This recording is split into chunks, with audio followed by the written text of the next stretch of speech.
Chapter 36-35. After that, the 10 great forces discussed many details and made many agreements. They discussed for more than a day before dispersing one after another. After the powerful warriors were teleported out, they went their separate ways. Every force left behind a great patriarch to guard the place and several saint emperors to assist. After all the experts left, Emperor Li and the others gathered in a castle in Yue City. This time there were a total of 5 giants. Apart from Emperor Li and the other 2, there was also the ancient emperor. They were all on the same side, so they sat down casually. As soon as they sat down and activated the rune, Emperor Li asked in a hurry, "Lu Li, is the information in the memory crystal real?" "Of course." Lu Li nodded. "How can it be fake? The immortal region, the alliance between the human and the Tong race, is real. But there is one thing I didn't tell them. There is more than one force in the immortal region. The Tong race has a hidden force as well." Buzzing. Lu Li took out another memory crystal and activated it. An image appeared. In a secret realm, more than 100 powerful warriors were sitting with their legs crossed. All of them were very close to the consummate realm. Emperor Li and the others looked uneasy. The 2 forces from the immortal region had sent so many powerful warriors to the chaotic star region. It was clear that they were up to no good. Otherwise, why would they come here to suffer in a cave instead of staying in the immortal region? Emperor Mo thought for a while and asked, "Lu Li, what else did you find out? Tell us." Of the 6 forces at the bottom, 3 have connections with the Tong race. At least on the surface, they have surrendered to the human and the Tong race respectively. But since they sent messengers here, it means they are not satisfied. Now that they are on our ship, it will be hard for them to get off. But it is not realistic to expect them to go all out against the human and the Tong race. At most, they will send some powerful warriors to make a show. The main force will still be us, the Huantuan race, the Temple of Seal, and the Fire Beacon Pavilion. Lu Li paused and his face grew serious. Also, I am sorry to tell you that the 2 forces from the immortal region are here for us, the Grim Reaper. To be more precise, they are here for me. Emperor Li, Emperor Mo, Emperor Yu, and Emperor Gu looked at each other with fear. After a moment of silence, Emperor Mo asked, "Lu Li, why are you so sure? Could it be that these 2 races are your enemies from the immortal domain?" "This isn't actually between the 2 races," Lu Li explained. "According to my speculation, these powerhouses that are infinitely close to the consummate level don't belong to 1 or 2 forces. It's more like they were hired. In other words, they were summoned here by the 2 superclans. It was also possible that these experts were the subordinates of the 2 superclans. You've all met those 2 great clans before. They helped the Gui clan to deal with the Grim Reapers." The Feather Emperor exclaimed, "The Long Hair tribe and the Steel Armor tribe." "Yes." Lu Li nodded and said, "I found powerful warriors of the Long Hair race over there. They disguised themselves, but I still found them. I found experts from the Iron Armor race in the Tong race. There aren't many experts from these 2 races. According to my speculation, the 2 races probably didn't send too many of their own warriors down here. They're using the Tong race and the human race respectively. They want to use the Tong race and the human race to destroy us." Emperor Li and the others understood Lu Li's explanation. Back in the days, the Long Hair race and the Iron Armor race were the Gui race's backers. The Gui race had to pay tribute to the 2 races every year. When the Gui race retreated, the 2 races lost their interests here. Naturally, they were unhappy. It was understandable that they wanted revenge. What happened next was understandable. The 2 races didn't dare to seek revenge openly for fear of angering the Realm King families. Last time, they sent powerful warriors to intervene in the civil war in the chaotic star region. They didn't dare to do anything to Little White or start a war rashly. In the end, they persuaded the Gui race to retreat because they were afraid of angering the Realm King families. According to Lu Li's speculation, the two races had sent a group of powerful warriors to sneak here. To support the human race and the Tong race? To help them fight for supremacy? But they were afraid that the human race and the Tong race would consume too much strength, so they asked them to put on a show? Their real purpose was to muddy the waters of the chaotic star region? To deal with the Grim Reapers? Whatever their real purpose was, the fact that the Long Hair race and the Iron Armor race had sent powerful warriors to sneak here was not a good sign. That was why the alliance was formed. Lu Li had dragged the other 9 masters into this. Otherwise, the Grim Reapers alone would not be able to defeat the Tong race and the human race. What was more, Lu Li suspected that there was another reason why the two races came here. Maybe they were being instructed by the Bei family, the king of the northern region. What else could Lu Li do if he couldn't handle the two races stirring up trouble? He would have to ask for help from Little White. Little White had been cultivating. Upon receiving Lu Li's call for help, Little White would come out at once and bring powerful warriors to kill their way here. In this way, Little White's cultivation would be affected. Little White killed Bio. It would be a lie if the Bei family didn't hate Little White. If Little White could reach the consummate realm, then its position as the king of the eastern region would be secured. By then, it would be difficult to kill Little White and there would be no way to get revenge. Therefore, the Bei family wanted to stir up trouble here to affect Little White's cultivation and lower the chances of him reaching the consummate realm. Once Little White came here, it would be busy for a while and then 10 years would be gone. Little White had been cultivating for more than 100 years and never came out. It must be in a deep cultivation state. If it was disturbed, it would be affected. This was just Lu Li's speculation. He didn't know if this was the truth or not. Lu Li didn't share his speculation because he was afraid that Emperor Li would ask him to get Little White. Little White was cultivating. Lu Li wouldn't disturb Little White unless it was absolutely necessary. Emperor Mo and the others were in deep thought. After a while, Emperor Li asked, "Lu Li, do you have a plan? Are you confident that you can deal with this crisis? Don't be so nervous." Lu Li said with a smile, "The two races have more than 200 powerful warriors that are close to the consummate realm. If I want to, I can kill them all easily. As long as they and the Tong race are dead, they won't be able to do anything. I haven't done anything yet because I want to observe the situation and find out more. The 10 masters have formed an alliance. For now, we have the upper hand. So, don't worry. Once we are disrupted, our enemies will take advantage of us." Emperor Li, Emperor Mo, Emperor Yu and Ancient Emperor looked at each other speechlessly.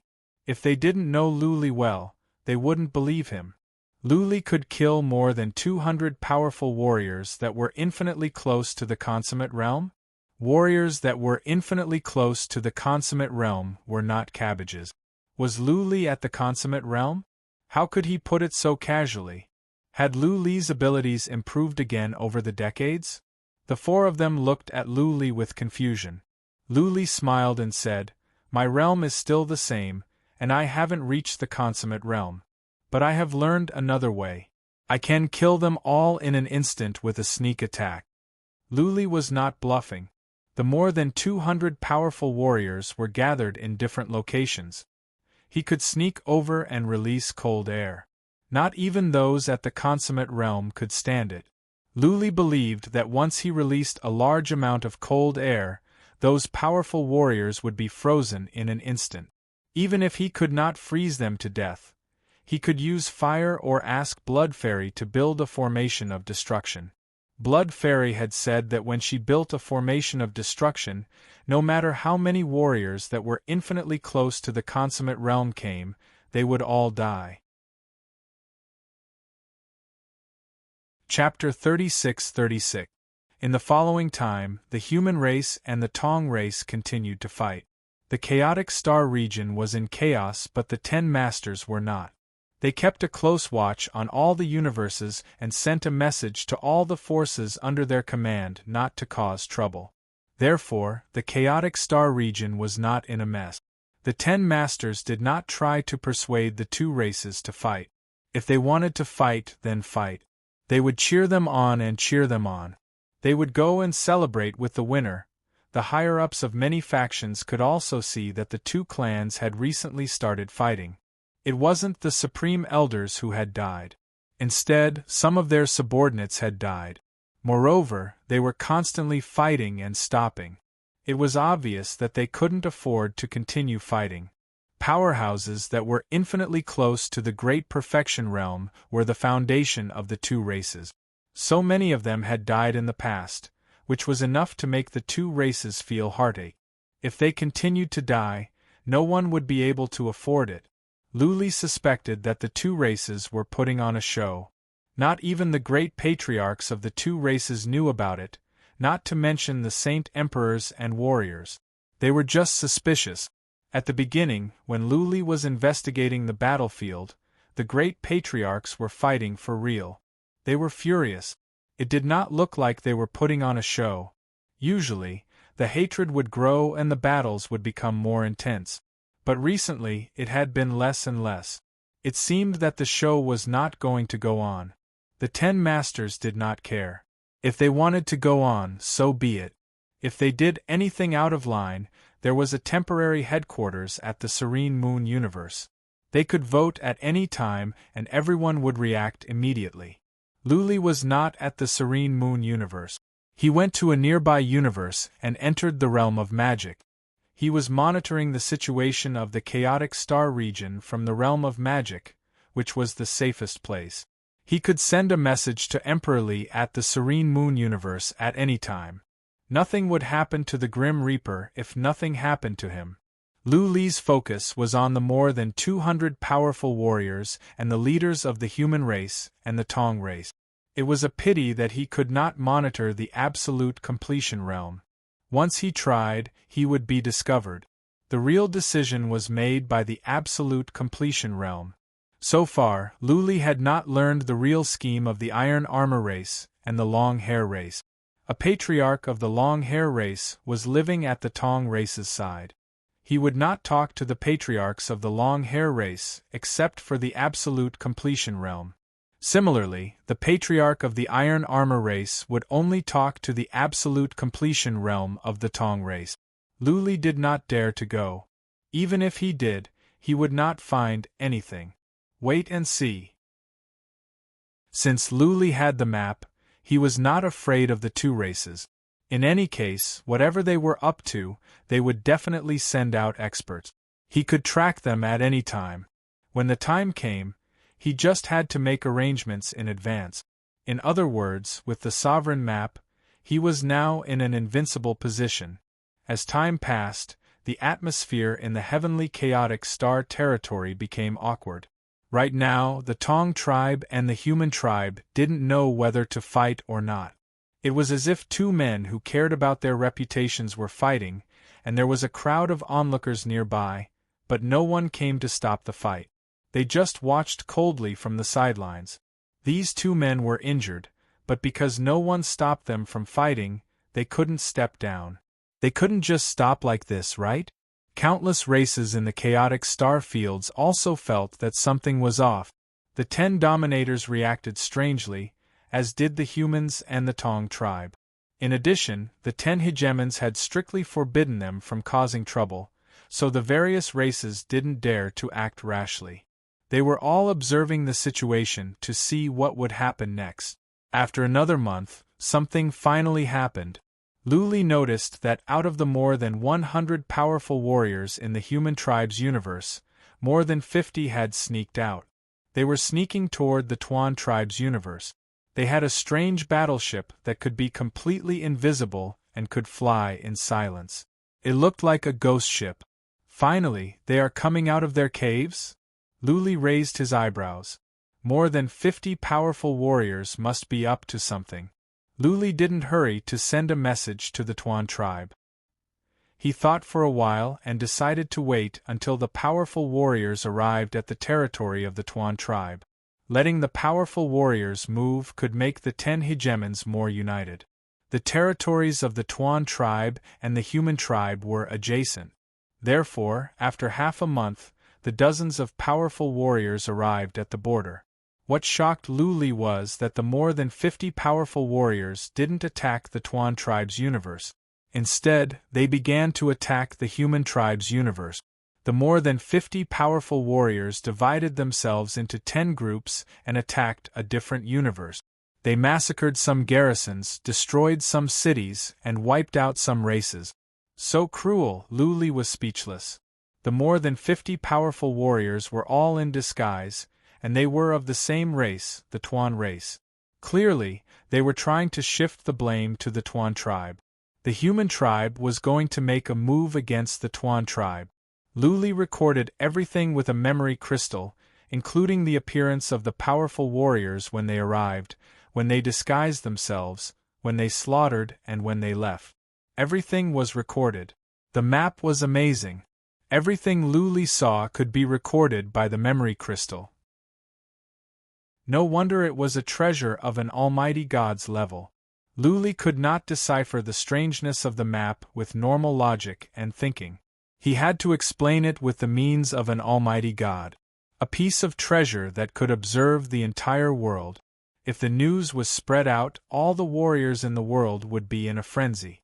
One day after the incident, the human tribe sent out a notice, asking why the Tuan tribe was attacking them. The wording was harsh. The human tribe told the Tuan tribe to give them an answer in 10 days or else they would declare war against the Tuan tribe. The 10 hegemons had sent out all of their scouts. These realms all had scouts from the various powers, so the 10 hegemons were able to find out what had happened. After all, with so many realms being massacred at the same time, it was hard not to notice. The Tuan tribe was taken aback. They sent a message to their headquarters at once, stating that they did not send out any powerful warriors to attack. They asked the headquarters to send a message to the other forces to discuss what to do. The other forces were confused at first. Based on what they found out, they were indeed powerful warriors of the Tuan tribe. Now, as soon as the Tuan tribe sent a message, they knew there was a conspiracy. Luli sent a copy of the memory crystal to the temporary headquarters. The patriarchs of the Tuan tribe understood immediately. The patriarch of the Tuan tribe was so angry that he cursed and shouted for all the dominators to send out troops to wipe out the Tuan tribe. Emperor Li sent a message from Luli, telling everyone to be patient. With the memory crystal, they were in an invincible position. Let the Tuan tribe shout for a while. After all, the Tuan tribe could prove their innocence at any time. Also, Luli told the 10 dominators to be on standby and be ready to attack at any time. In case the Tuan tribe, the Tong tribe and other forces from the Immortal region were driven to desperate measures and attacked by force. During this time, Luli was thinking about whether he should take the initiative to attack and wipe out all the powerful warriors from the Immortal region. As long as those powerful warriors were killed, the Tuan tribe and the Tong tribe would not be in chaos. This time, the Tuan tribe and the Tong tribe had gone back on their agreement, which was almost a betrayal. The Tuan tribe and the Tong tribe had colluded with forces from the Immortal region to deal with him. They were mortal enemies. If the Tuan tribe and the Tong tribe were not wiped out, what if they came back and caused more trouble? Let's do it all. A glint of cruelty rose in Luli's eyes. Since the Tuan tribe and the Tong tribe were helping the Iron Armor tribe and the Long Hair tribe to deal with him, they should not blame him for being merciless. Chapter 36-37. At first, Luli was a little hesitant. But this time, after the experts of the Immortal region made their move, he made up his mind. He didn't want to find out what the Long Hair tribe and the Steel Armor tribe were up to. Since they didn't dare to reveal their identities, he would just kill them in secret. After killing the cultivators sent by the Immortal Domain's forces, and then exterminating the Gang and Tong clans, it wouldn't matter if there were any schemes or plots. Previously, he had always wanted to investigate thoroughly before making a move, but with a great perfection deity around, it was very difficult for him to do so, so he might as well use brute force. Lu Li left the Dharma realm and went to the temporary headquarters. He gathered the patriarchs of the 9 rulers to have a discussion. After a while, the patriarchs used the communication formations that had been set up here to send messages back. After some communication, the 9 forces agreed to Lu Li's plan. The entire chaotic star territory was waiting for the Tuan tribe's reply. However, the Tuan tribe didn't send out any announcements, nor did they send an envoy to the Gang tribe to explain. The Gang tribe and the Tong tribe had an urgent discussion and decided to temporarily stop fighting. The Steel tribe army and the Immortal Domain experts began to teleport towards the Tuan tribe's realm, acting as if they were going to attack the Tuan tribe. Time passed bit by bit. On the 9th day, the Tuan tribe sent out an announcement.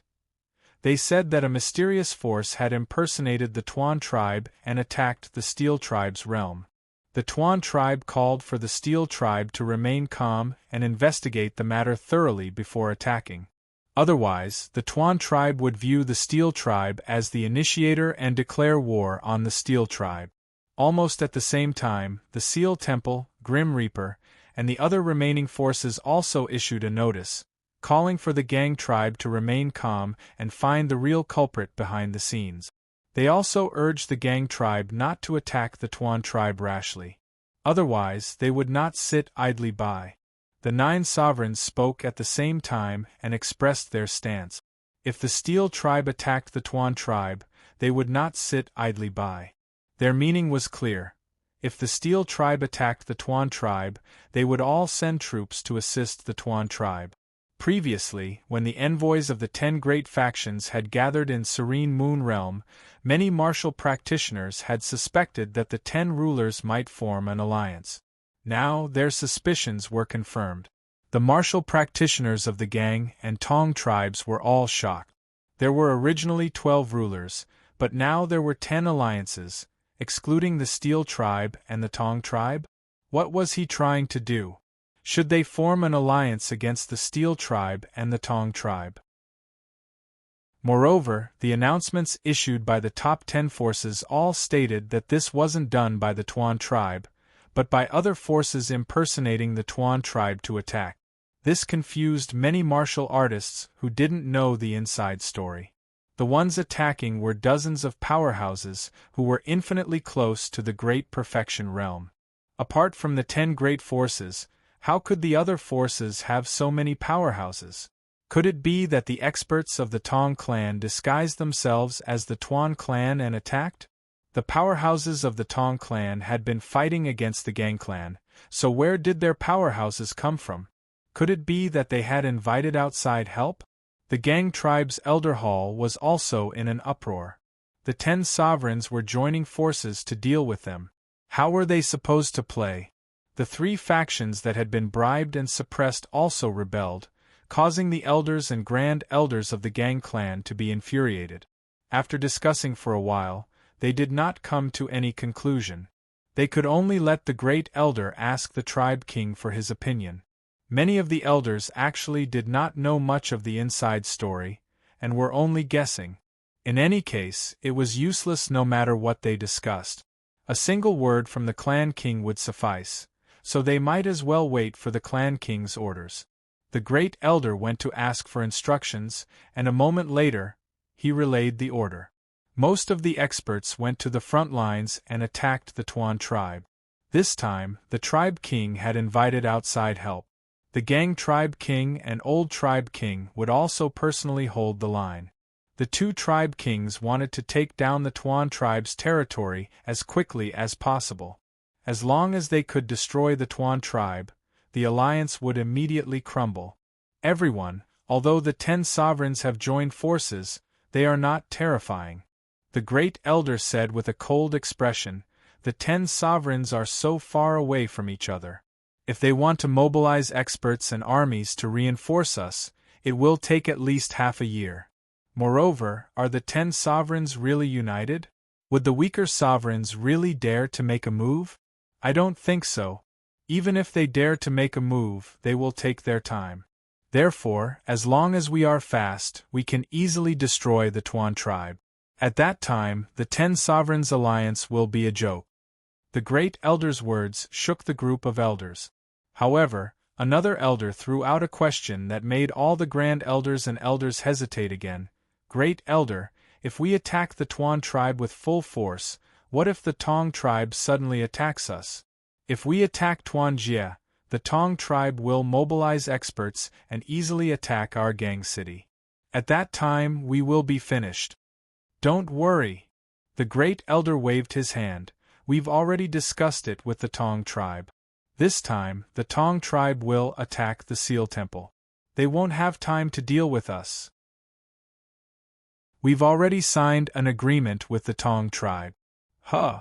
Although many of the elders already had their suspicions, they were still shocked when they heard the news. The two sides have fought for so long and lost so many troops, yet they've already reached an agreement? And the Tong tribe wants to attack the Seal Temple? What's going on? One of the grand elders became excited and asked, Great Elder, are we going to divide the world with the Tong tribe? Divide the entire chaotic starfields? The eyes of the other grand elders and elders also shone brightly. If this was really the case, if they really succeeded, then the Steel tribe would become a supreme hegemon, able to establish a foundation for the Steel tribe's descendants for generations to come. All the grand elders and elders stared at the great elder, waiting for his answer. That's right. The great elder gave a definite answer. To tell you the truth, this time, we and the Tong tribe have the support of 2 super forces in the Immortal region. These 2 super forces support us in dividing the chaotic starfield. Of course, after we divide the world, we will have to give them tributes every year, just like the Tuan tribe. These 2 super forces have each sent over 100 elites who are infinitely close to the perfect realm to support us. Originally, the great elder paused and continued, we had an agreement with the Tong tribe that we would start a war. Also, the Immortal region forces would secretly mix things up and make the entire chaotic starfields chaotic. That way, it would be easy for us to take them down one by one. But it seems like our plan has been seen through, so we have no choice but to attack. The 10 forces look strong, but they are not. The great elder said confidently, the 10 forces only have 5 perfect realms in total, and they have more elites who are infinitely close to the perfect realm than we do. But do they really dare to oppose us? They are scattered all over the place, and they need elites to guard their territories.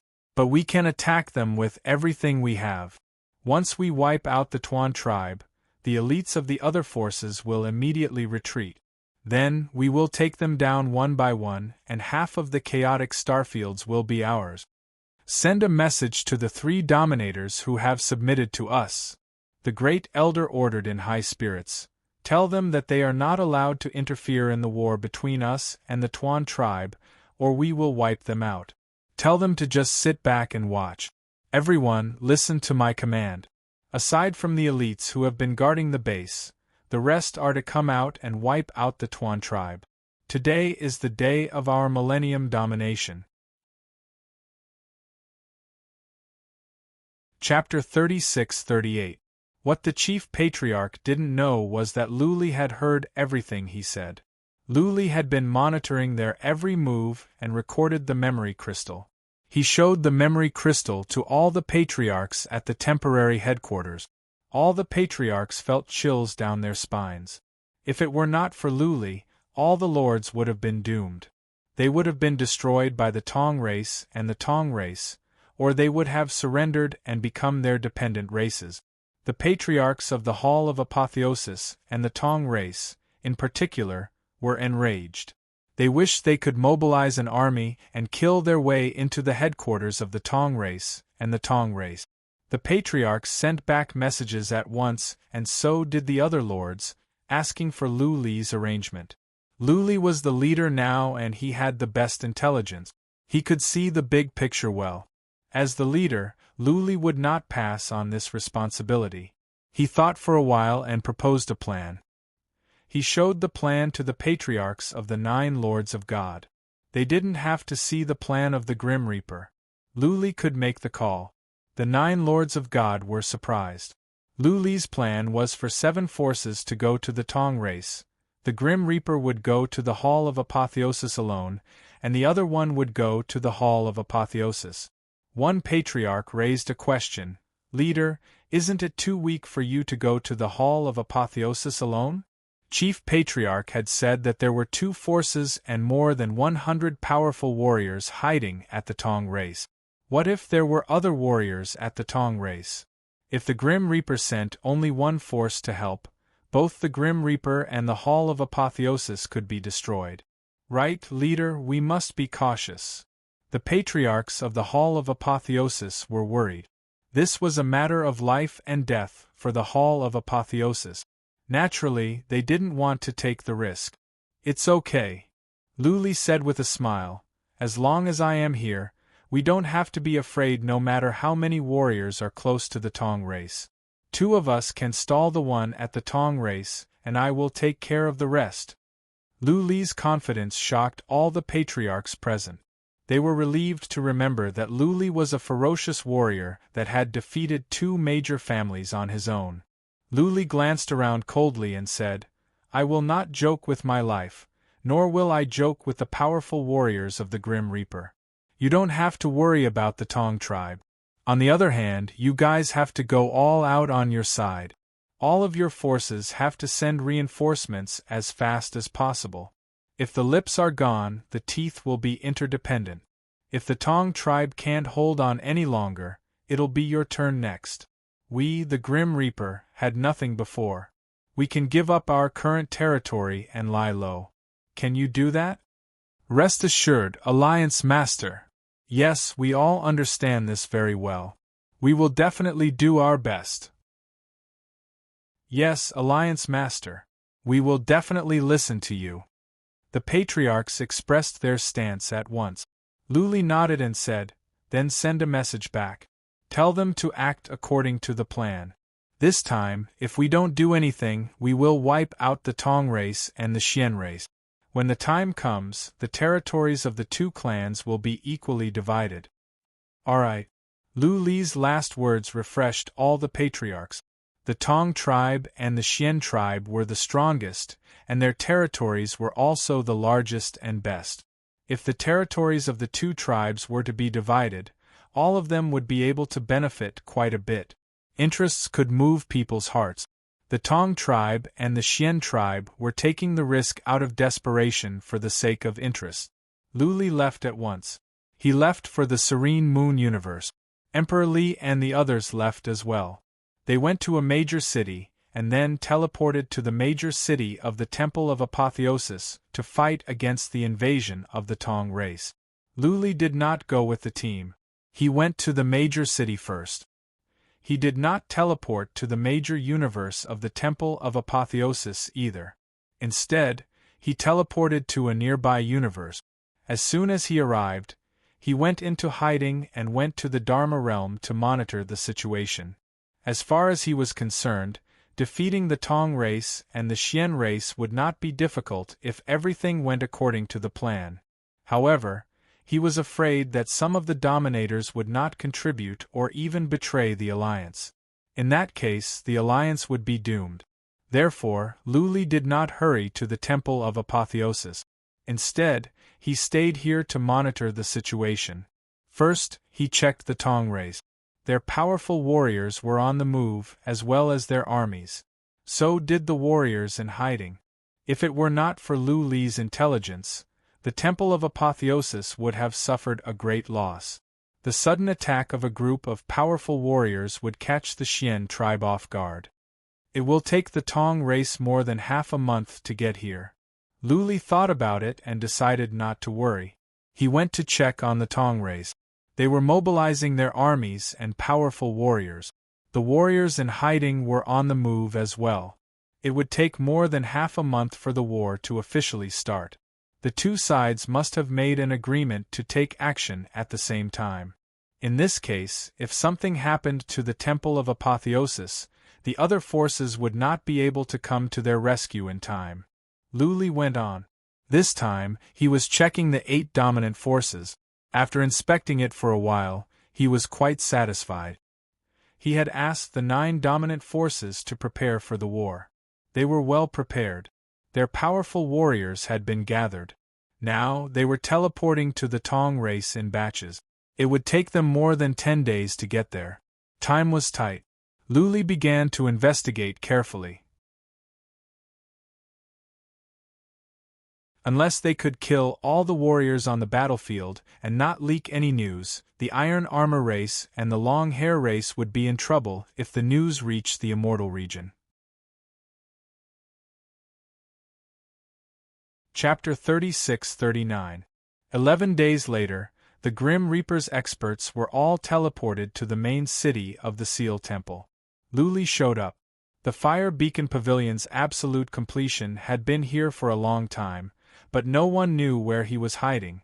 The Temple Master of the Seal of God's Temple and the consummate experts of the Seal of God's Temple personally received Lu Li. This absolute completion came not because of Lu Li's identity as the leader of the Alliance, but because this battle concerned the survival of the Seal Temple. Therefore, the absolute completion of the Seal Temple had to take it seriously. Greetings, Senior Long. Facing the absolute completion, Lu Li didn't dare to put on airs and bowed politely. This absolute completion was the father of the Seal Temple Master. He sat on the main seat and nodded slightly as a greeting to Lu Li. The Grim Reaper entered, and a few big shots bowed respectfully. After that, the Seal Temple Master asked Emperor Mo and the others to take a seat and then asked, "Alliance Master Lu, why don't you mobilize more Dominator forces? I'm not looking down on the Grim Reaper's experts. After all, there are also Immortal Realm experts here. There is a great disparity in strength between the two sides. This is unfair to the Seal Temple." "Don't worry, Temple Master Long." Lu Li smiled. "As long as Senior Long and the absolute completion of the Fire Beacon Pavilion can stop the enemy's absolute completion, leave the rest to me. If I can't handle it, I will apologize with my life." With Lu Li saying this, the Temple Master of the Seal Temple felt a lot more at ease. The consummate stage expert nodded with satisfaction and said, "Lu Li, since you are so confident, then we will all listen to your arrangements. If we can survive this crisis, the Seal Temple will owe you a favor. If you have any errands in the future, as long as it is not too excessive, the Seal Temple will not say anything." Since a warrior at the Absolute Realm had said this in person, it was a promise worth 1,000 pounds of gold. Emperor Li and the others were all cheered up. Lu Li stood up with respect, bowed, and said, "Lord Dragon, you are flattering me. Since the 10 masters have formed an alliance, we will advance and retreat together. If something happens to the Temple of Ascension, we, the Grim Reaper, will be next. You guys discuss the matter." The absolute completion of the Seal Temple Master waved his hand. "Let me know when you are going to fight." The absolute completion left in a flash. The Seal Temple Master looked at Lu Li and asked about his arrangements for this battle. Lu Li didn't feel so depressed now that he was gone. He waved his hand and said, "Bring me the map." The great patriarch of the Hall of Investiture took out the map at once. Lu Li already knew what to do. He pretended to look at the map and then said to the dozens of astral realms, "All the armies and powerful warriors of these galaxies, evacuate to the Dark Sun universe. We will fight the Tong race there." The Seal Temple's Temple Master glanced around in bewilderment and asked in confusion, "The Black Sun world isn't any different from the other worlds? Why not defend the other star fields? Since it's going to be a decisive battle, why should we let them occupy dozens of astral realms?" "The difference is huge," Lu Li said with a smile. "Take a closer look at the universe of Black Sunday. The neighboring universes are far away from each other. Therefore, when the enemy reaches here, their armies will either have to wait outside the universes or go into the universes. I need time to make arrangements in this interface. They will need at least a few months to conquer the dozens of astral realms. A few months is enough for me to make arrangements. Also, they will have to leave some powerful warriors to guard the universes. Once their experts are scattered, there will be fewer experts when the time comes for the decisive battle. I can also sneak attack and kill their guardian expert. I see. The Seal Temple's temple master nodded. Okay. I will mobilize the armies and powerful warriors to the Dark Sun universe. At the same time, tell the civilians to evacuate. No, Lu Li said after some thoughts. Move the armies and powerful warriors to the Purple Cloud region in front of the Dark Sun universe. When the enemy forces arrive, fight them first and then go back to the Dark Sun universe. Otherwise, they will get suspicious. Okay. The Seal Temple's temple master would listen to Lu Li and do whatever he said. Lu Li discussed some more details. Then, he told everyone to act according to the plan. The powerful warriors of the Grim Reaper and the Temple of Investiture would work together while he sneaked away. He snuck to the Dark Sun universe and told Blood Fairy to find a place to make arrangements. Then, he sneaked to the astral region between the Tong race and the Temple of Investiture. He went to the Dharma realm to check on the Tong race. The powerful warriors and armies of both sides were gathered at the border. The war would begin in a dozen days. The Gang race seemed to be hesitating. The Gang race had a large number of powerful warriors. Even though the Seven Forces only sent part of their warriors, the total number was greater than the Gang races. Therefore, they did not launch an attack right away. Instead, they stationed their forces at the border, waiting for the Tong race to make some progress before launching an attack. The Tong race's army arrived at the border as well.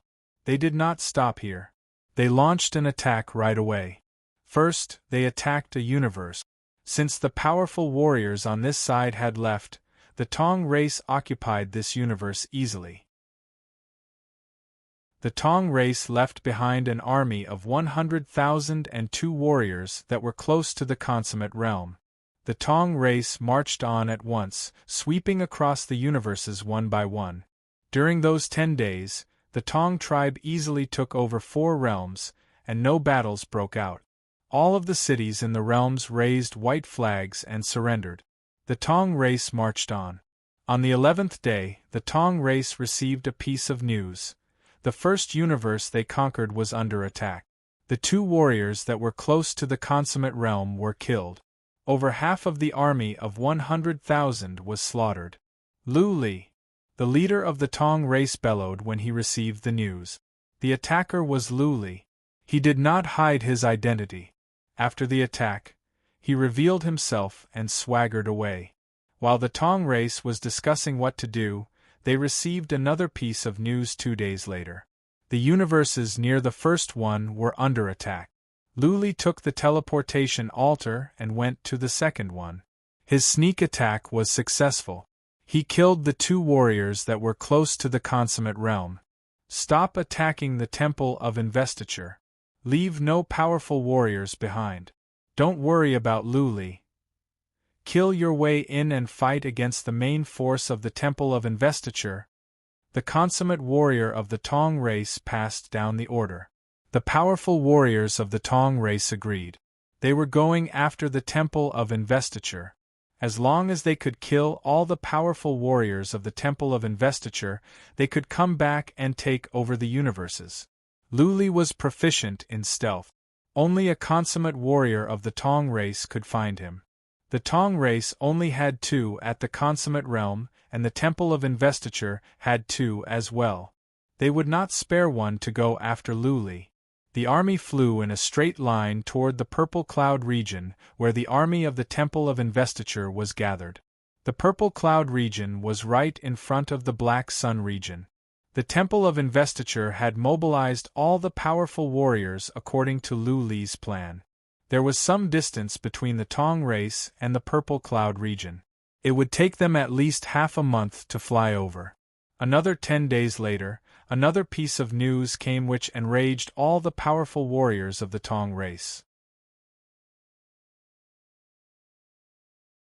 Chapter 3640. This time, the Tong race was panicking. Lu Li had gone to the internal region of the Tong race. The internal region of the Tong race was empty. Lu Li could kill his way over and kill all the great patriarchs that stayed behind. He could even go to the Tong city and raze it to the ground. That was the root of the Tong race. If Luli destroyed it, the foundation of the Tong race would be gone. What if Luli massacred the entire Tong race? The Tong region was home to their families, their people, and their compatriots. The leaders of the Tong race were panicking. The warriors were not in the mood to attack. The leaders of the Tong race held an emergency meeting. In the end, they could not come to a decision. They had to go to the clan leader of the Tong race together. The Tong clan's great perfection deity gave the order almost without thinking. Attack! The clan leader of the Tong race knew very well that this was Lu Li's plan to lure them away. Lu Li could not really go all the way to the Tong city. Lu Li was here to help the Temple of Apotheosis. Killing the Tong race was meaningless to him. If the Temple of Apotheosis was destroyed, it would be pointless no matter how many Tong race civilians Lu Li killed.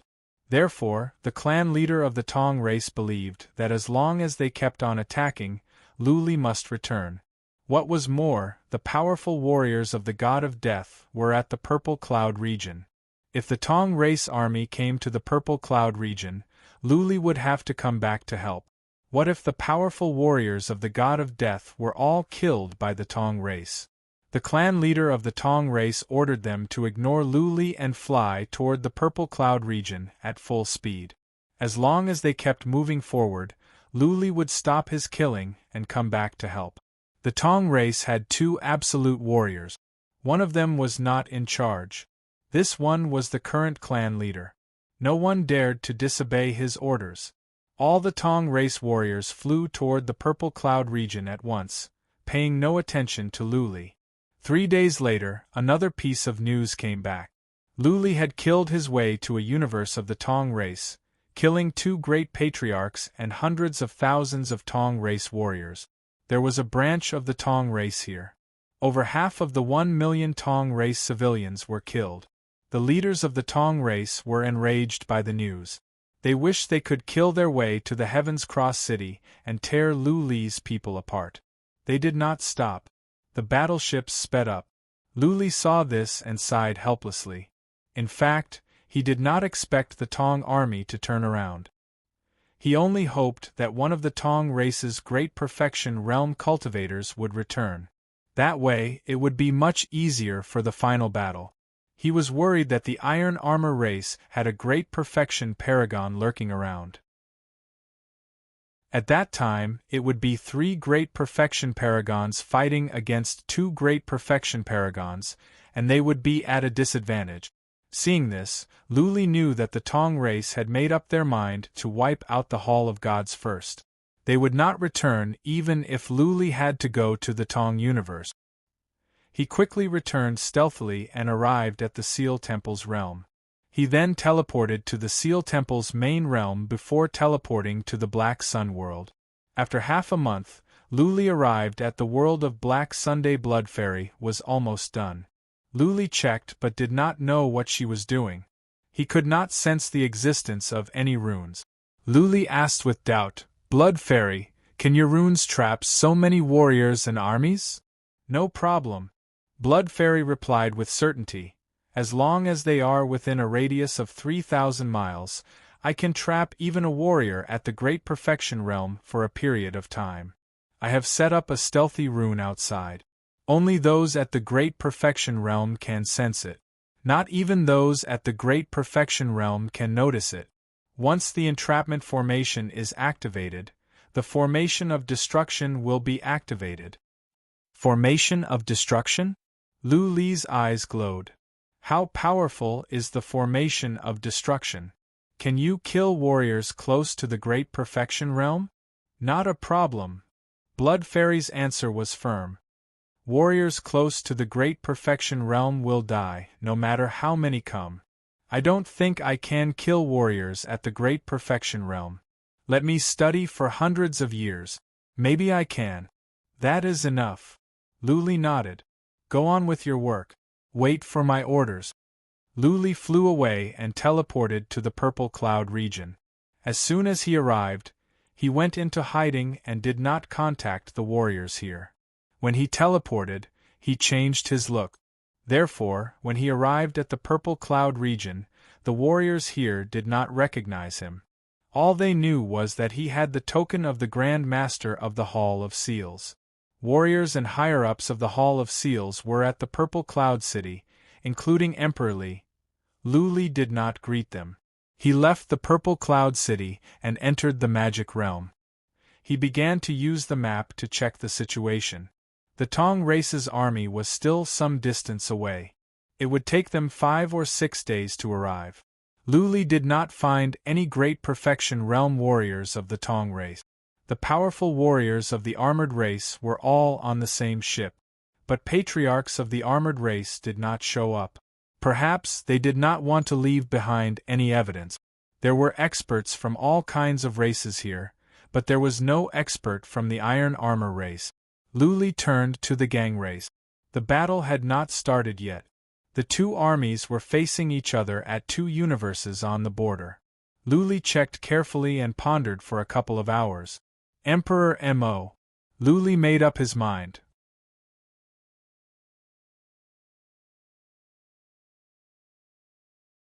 Chapter 36-41. In 5 days, Li went to the galaxies one by one. First, he checked the major universes of the dominant forces and then the major universes of the Tong race and the humans. He felt something was off. The armored race and the long hair race should have more than this. After spending 2 days, he searched through all the major domains, but he didn't find anything. He was a little bewildered. Was he worrying too much? This was all the 2 races had planned. They were forced into a corner by Li. This time, they were forced to confront the enemy directly. He had 3 days left. He was at the Purple Cloud region, so he was not in a hurry. He kept on searching. This time, he checked the universes near the Purple Cloud region and the one where the Tuan race was stationed. Whatever the enemy's plan was, their ultimate goal must be to destroy the powerful warriors and armies here. Li searched for another 2 days, including the universes nearby and the Tuan race. Still, he found nothing. Li felt hopeless. He had the map, but he could not find anything. It was even more impossible to count on the scouts of the God of Death and other forces to find something. Either Li was being paranoid or the enemy was hiding so well that Li could not find anything for the time being. The Tuan race's army was in position as well. The war was on the verge of breaking out. Li had no time to think. He had to deal with the Tong race's army first. He went out of the Dharma region and entered the city directly. In the city, warriors of the Grim Reaper and the Temple of Apotheosis were gathered here. The atmosphere was tense. Seeing that Li had come in, not only Emperor Li, but also the warriors of the Temple of Apotheosis were relieved. They felt they had found their backbone. The master of the Temple of Apothecary and another one were in the city as well. But the higher-ups of the Temple of Apothecary thought Li's presence was more reliable. Li looked around and asked, "Is everything ready?" Grand Master of the Temple of Apothecary nodded and said, "Everything is ready as you said. The way out is ready as well. The enemy will arrive tomorrow. If they attack now, we will have to fight tomorrow." Li was satisfied. He waved his hand and said, "Follow the plan. Don't tell anyone that I am here. I will not show up in this war. I will only observe in secret. You must be realistic. When necessary, sacrifice some great patriarch." A Grand Master of the Hall of Apotheosis and Emperor Li were stunned. They had a headache. Li meant that both sides should be sacrificed. That meant that they had to fight for real. If they really fought and the enemy's entire army joined in, they might not be able to retreat. Because the armies and experts from both sides were pressing forward, if one side retreated, it might lead to a great defeat. At that time, it was unknown how many experts and soldiers would die. "Don't worry," Li said confidently. "They have just arrived and you have been waiting here for a long time. They will suspect that you have something planned.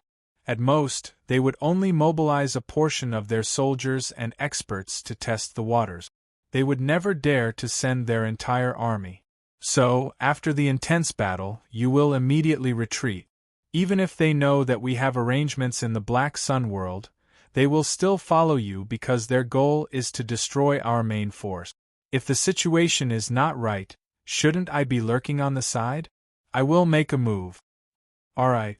The temple master of the Seal Temple was in high spirits.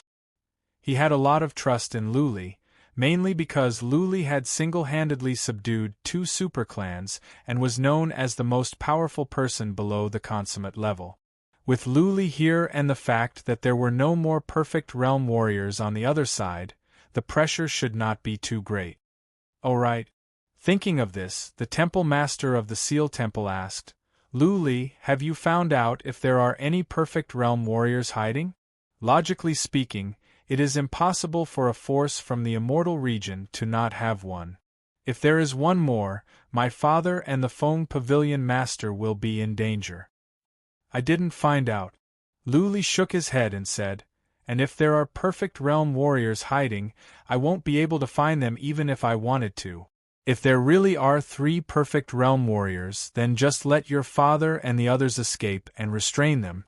There is no need to risk your life. As long as the situation on our side is settled, the other side's perfect realm warriors will naturally retreat. They won't be willing to let perfect realm warriors personally deal with us, and the perfect realm warriors of the immortal region won't dare to openly kill us, understand? Understood. The temple master of the Seal Temple sighed slightly. Now that the situation had come to this, what else could he do? They had no way out.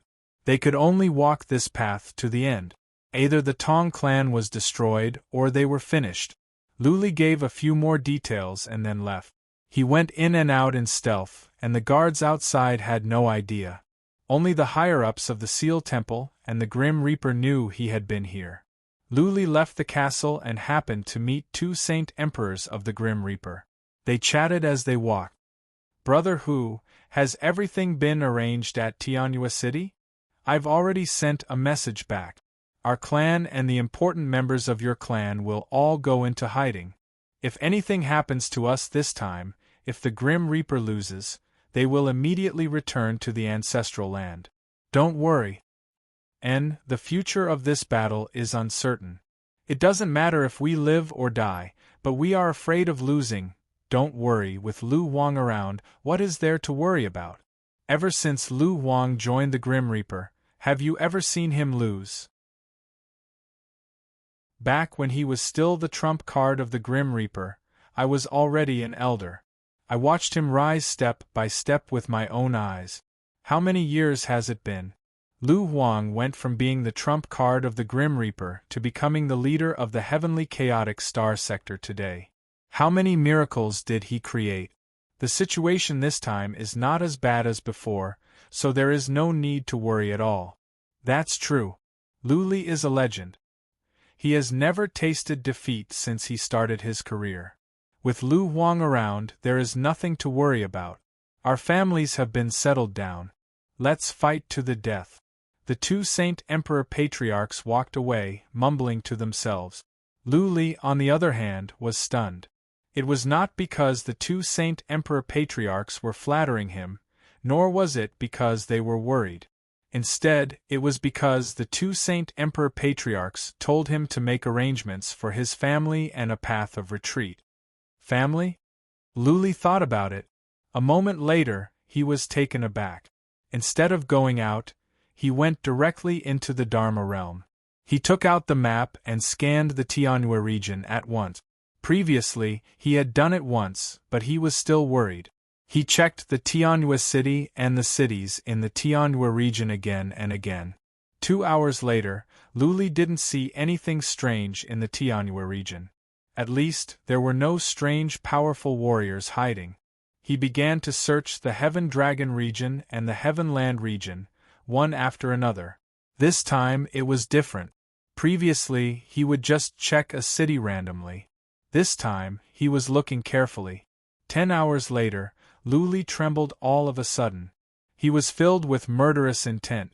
Finally, he found the hidden means of the Iron Armor race and the Hairy race.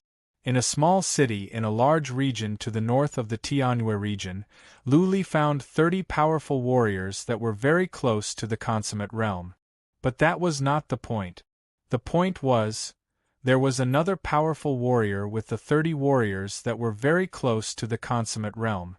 Luli knew this powerful warrior. He was one of the great patriarchs of the Grim Reaper, the great patriarch of Sovereign Yu's faction. Chapter 36-42.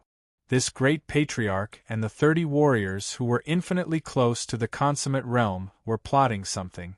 They must have been plotting for some time. Luli heard a few words, but he was able to discern a lot of deeper meaning from them. Suddenly, 30 unfamiliar powerful warriors came to the territory of the god of death. All of them were unfamiliar. Clearly, they were from the immortal region. 30 unfamiliar powerful warriors sneaked into the territory of the god of death and hid in a small city. On the eve of the war, a great patriarch of the god of death was conspiring with them? Luli could tell what they were up to without listening to the content of the conspiracy. Luli had been suspecting that the Iron Armor race and the Long Hair race had another line of defense. Otherwise, the god of death and the god of death might lose. If they failed, more than half of the 200 or so powerful warriors would be left in the Chaotic Star region, which would be a great loss for the Iron Armor race and the Long Hair race. The leaders of the two races were not idiot. Even if they were, the White race and the Tong race would not go along with their madness. Therefore, Luli believed that they had a backup plan. He had been searching and had only found it now. He had been careless. The god of death was far away from the Tong race. The teleportation altar between the two races had been closed a long time ago. Luli thought about the long distance. All the scouts of the god of death had been mobilized, and so did the other 9 lords. Luli didn't think the Iron Armor race and the Long Hair race would send powerful warriors to the god of death. Unexpectedly, it did happen. Fortunately, the conversation between the 2 Saint Emperors had alerted Luli. Otherwise, if the battle were to break out, the 30 powerful warriors would have charged into the Skyleap city. There was also a great Supreme Elder among them. If that happened, Luli's family members would have been killed or captured alive. Most of them would have been killed, and some important ones captured. This was the most likely scenario. With the hostages in their hands, there was nothing Luli could do but wait for his doom. Luli was the leader of the 10 Masters.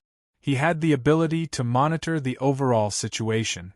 Once Luli was forced to go back or was forced to abandon the alliance, then the other 9 Masters would all be doomed. The Chaotic Star region would become the territory of the Tong race and the Heaven's Chaos Star region. That is so cruel. Cold sweat broke out on Luli's forehead. He had no time to worry about the war between the Tong race and the Temple of Investiture. Luli followed that great patriarch to see if he had any partners. Luli had been careless. He thought that after so many years, those great patriarchs would not betray him because they had vested interests. Only now did he realize that he was too naive. Back then, many of the Grand Supreme Elders who came to seek refuge were old devils. They had no other choice but to seek refuge with the Grim Reaper. Now that the human tribe and the Tong tribe had extended an olive branch to them, it was only natural that some of the Grand Elders would betray them. If the human race and the Tong race divided the entire Chaotic Sky Star area, they would have a lot of territory. They could easily give this great elder dozens of realms. After some time, Luli was sure that no other great patriarchs had betrayed him, only 2 Saint Sovereign Patriarchs. This side should be moving soon. This Grand Elder was making the final arrangements. If he had any accomplices, they would definitely plot together. After that, Luli began to ponder. The Grim Reaper only had over 20 warriors that were close to the complete Chaotic Sky Star area. Luli was too far away. It would be too late for him to teleport back at once. The Grim Reaper should be moving at the same time. Luli heard from the conversation between that great patriarch and the 30 warriors that were close to the complete chaotic sky star area. That was it. Go back and get ready. Also, this great patriarch summoned the 2 saint sovereign patriarchs and told them to make sure of the arrangements and to take action as soon as they were given the order. Luli believed that the operation would take place in 1 or 2 days. Even at his top speed, it would take him 3 or 4 days to teleport back. There was not enough time. Fortunately, he had noticed the problem in advance. Now, he had enough time to make arrangements. He had asked Blood Fairy to build powerful patterns at the Lu Mansion. Once activated, it would take the 30 warriors at the Lu Mansion at least half a month to crack it open. At the very least, Luli's family would not have to worry. After the time for 1 incense stick to burn, Luli used psychic power to locate Sovereign of Wings, who was reading documents in a castle. Sovereign of Wings, it is me. Listen to me and do not show any signs of surprise. Find a place of absolute safety and we will talk. This is serious. Sovereign of Wings was in the office area where there were too many eyes. That great patriarch was not far away. Luli was worried that great patriarch of Wings might notice something, so he told Sovereign of Wings to leave. Sovereign of Wings did not look up. A glint of surprise rose in his eyes. Wasn't the Tong race going to war soon? How could Luli come back? Sovereign of Wings thought that Luli was in stealth mode and did not show himself. Sovereign of Wings thought for a moment. He stood up quietly and shouted, "Get Patriarch Lu here. Ask him if there is any information from the Tong race." A Saint Sovereign left at once and soon, he called Patriarch Lu over. When Patriarch Lu came, Sovereign of Wings activated the divine pattern at once. When Patriarch Lu finished his report, Sovereign of Wings said, "Okay, sit here. Do not activate the divine pattern without my permission." The Winged Sovereign and Elder Lu were exchanging information regarding the Tong clan. It was very normal for the Winged Sovereign to activate the divine inscriptions. With that said, Sovereign of Wings walked into a room and activated the divine pattern again. Then, he said, "Luli, is this okay?" "Yes," Luli replied, "something big has happened. There are 30 powerful warriors that are close to the absolute completion of the Tianyang universe. Gu Yushan is a traitor and he is in cahoots with the 30 powerful warriors. They may take action soon. If I am not mistaken, they are going to kill and kidnap my family." King of Wings trembled. The information brought by Luli was shocking. If it were not for Luli, King of Wings would not have believed it at all. The Tianyang universe was under their noses. How could there be 30 powerful warriors? I see. Sovereign of Wings suddenly came to his senses. The Tianyang universe has been given to Gu Yushan and the 4 great patriarchs' families. Now it is understandable. Luli, don't worry.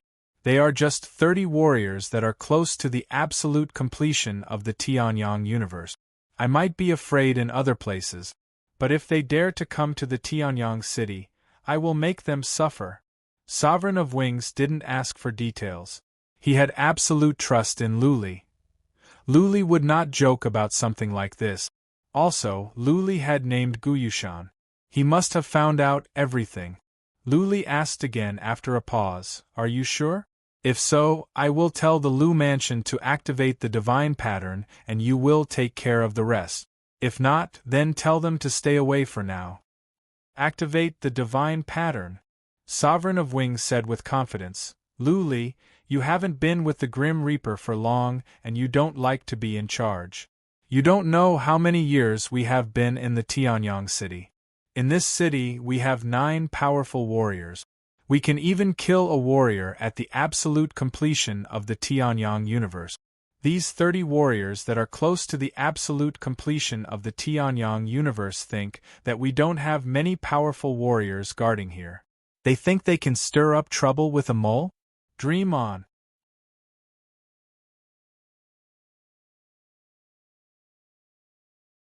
Chapter 36-43. Luli was relieved to hear this from the King of Wings. He didn't know much about the god of death. He only heard that when the 9 warriors of the god of death worked together, they were not afraid of the perfect warriors. Luli thought it was just a rumor. Now, it seemed that the god of death needed some help from the Tianjue city. Okay. They will do it tomorrow or the day after. You make the arrangements and don't alert them. Luli said, I will leave this to you. Gu Yushan is colluding with 2 other patriarchs, Patriarch Feng and Patriarch Gu.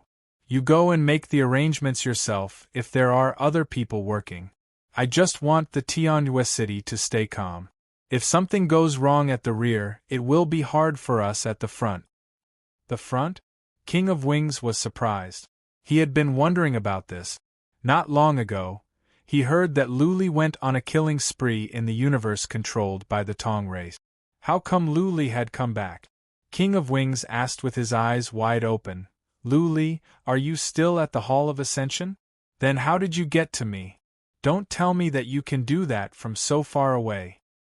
I have had some strange encounters. Luli would not reveal the fact that he had the map of the Chief Immortal. If word got out, all the perfect warriors in the Immortal region would come after him. Luli explained, I have acquired an ancient formation. Through 2 formations I can have a spiritual connection. I built a formation at the Lu Mansion. I can cover the Tianjue city with psychic power through the formation. You are the only one who knows about this. Don't tell anyone. This is one of my secret weapons. If someone else learns about it, it will be difficult for me to do many things in the future. There is such a strange formation? King of Wings was stunned. He had never heard of such a thing. But on second thought, it could be explained. Through the connection between 2 formations, Luli's psychic power could cover the area around the formation. Theoretically, it was possible. Luli was even more certain that the map of the Chief Immortal could not be leaked or he would be doomed. All the perfect warriors would come for the map, which was a treasure of the Chief Immortal. Luli discussed with Sovereign of Wings for a while longer. Since Sovereign of Wings was so confident, then he must be able to deal with the 30 warriors who were infinitely close to the consummate realm. He might even be able to kill them all. Luli used psychic power to lock on to Lu Ling. He told her that there would be a sneak attack tomorrow and the day after. As soon as she received the signal from the Winged King, she should activate the Lu family's divine pattern at once. At the same time, from now on, she should arrange for some family members to cultivate in secret rooms so that the divine pattern could be activated early in case something went wrong. Lu Ling understood the seriousness of the matter. She carried out Lu Li's order at once. She sent all the core disciples of the Lu family to secret rooms that were prepared beforehand. The runes within the secret chamber were even stronger than the runes outside. An expert who was infinitely close to the consummate level would need at least a month to break through it. Unless a great perfection deity made a move, then there was no other way. Luli did not have time to go back to the god of death, since he came back from the region of universe.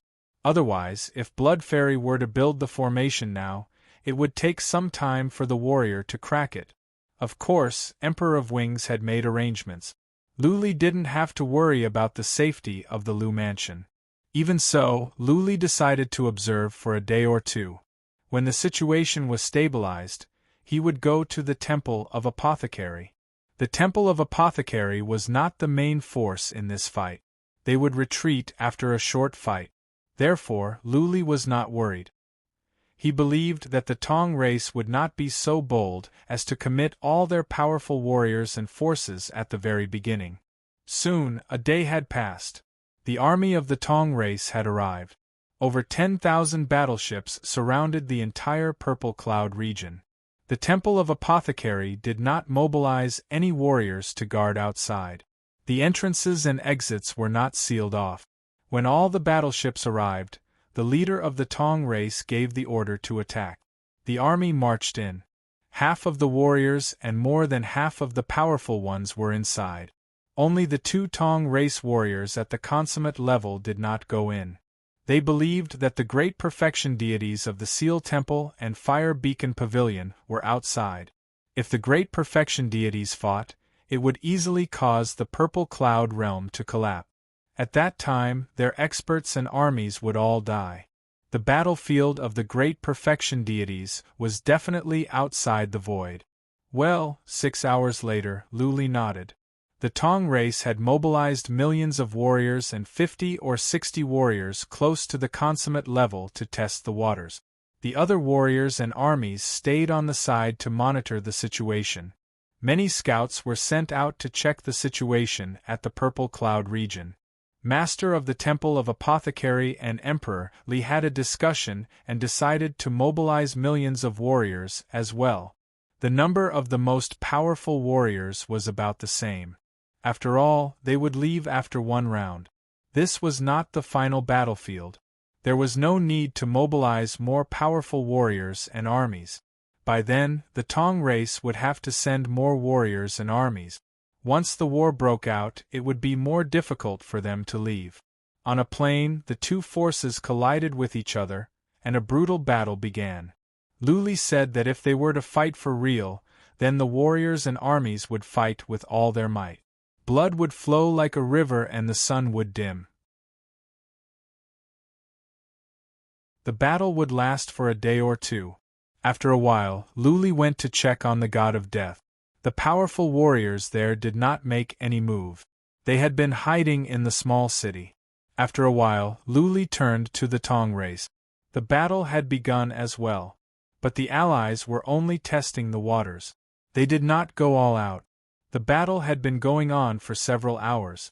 Over 1 million warriors had been killed or wounded. Powerful warriors of both sides had suffered casualties as well. The god of death had sent out more than a dozen great patriarchs. 2 of them had died. Emperor Li and the other patriarchs were heartbroken. But since they were allies, the Tong race would be alarmed if they sat back and watched the show.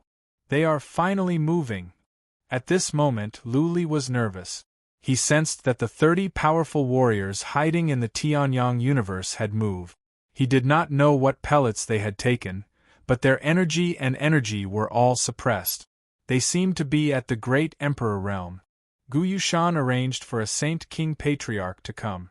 Then, he teleported them from the small city to the major city, and then to the Tianyue city. Luli broke out in a cold sweat when he saw this. If he had not noticed them in advance, the 30 powerful warriors would have teleported to the Tianyue city and then gone to the Lu Mansion under the guidance of the Saint King Patriarch. They might have entered the Lu Mansion in broad daylight. Nobody could tell what would have happened then. Luli did not warn King of Wings.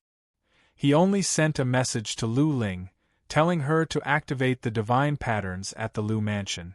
Luli gave the order. The entire Lu Mansion was covered in a light blue shield which enveloped the entire Lu Mansion. Buzzing almost at the same time, the Tianyue city was lit up as well. First, there was a yellowish shield. Then, the teleportation altars at the plaza glowed and then dimmed down. The altars were temporarily shut down. Teleportation could not be done. Buzzing, the winged emperor led over 20 experts and soared into the air, standing in the air above the city.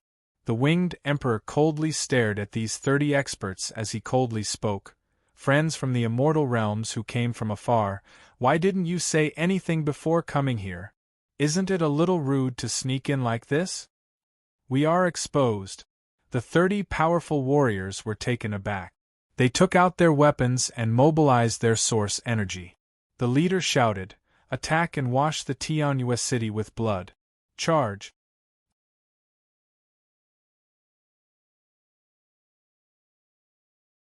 Chapter 36-44. The 30 powerful warriors intended to launch a sneak attack. Just as Lu Li had guessed, they wanted to kill some of Lu Li's families and capture some of Lu Li's family members. Lu Li was the soul of the Grim Reaper. It was said that Lu Li valued his family members very much. When his family members were captured, Lu Li would have to either quit the war or surrender to them. Lu Li was the leader of the 10 Masters. If Lu Li were to quit, the alliance of 10 would be disbanded at once, which would tip the balance to the Tong race and the Gang race.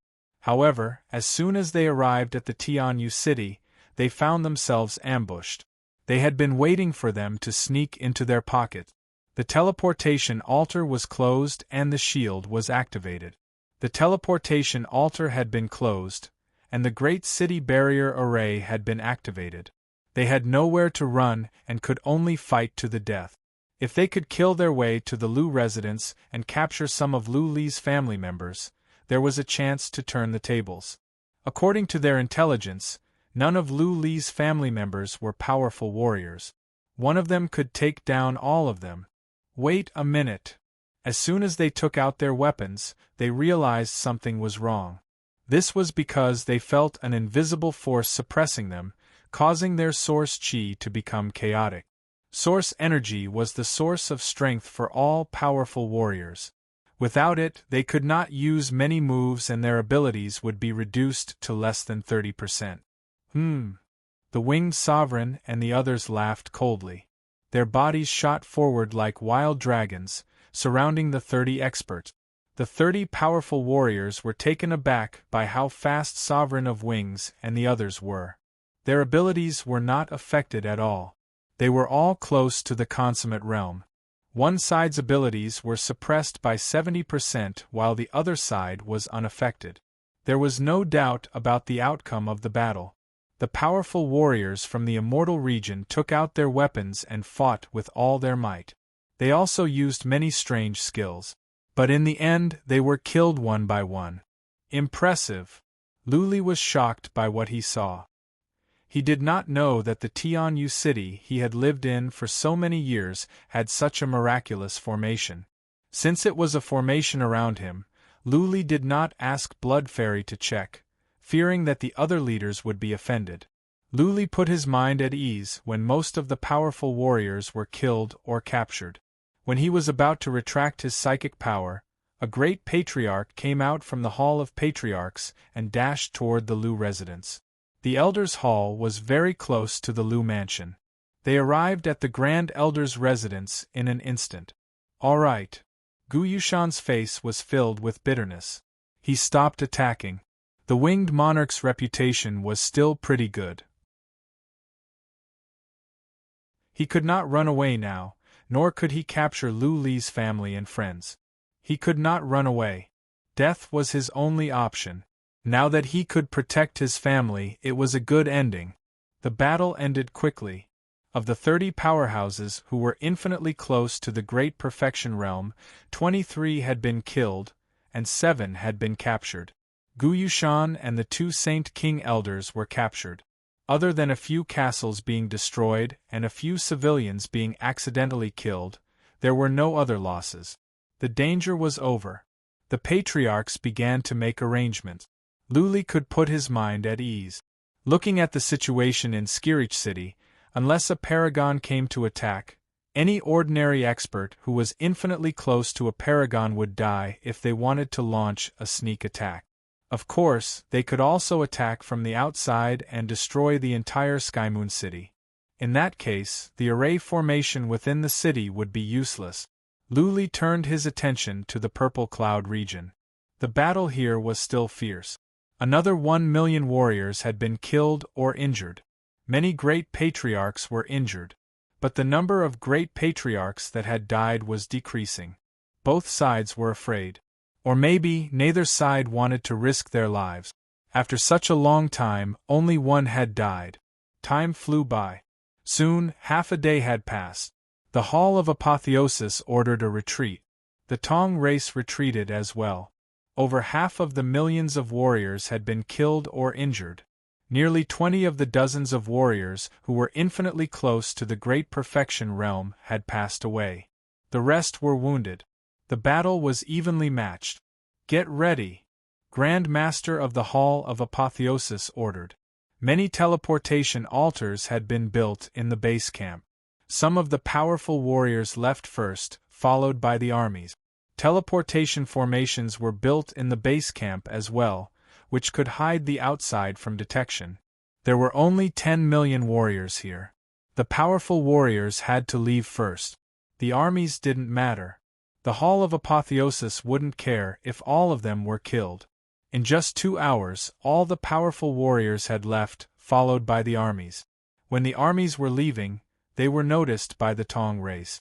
They had deployed so many scouts. How could they not notice such a large-scale retreat?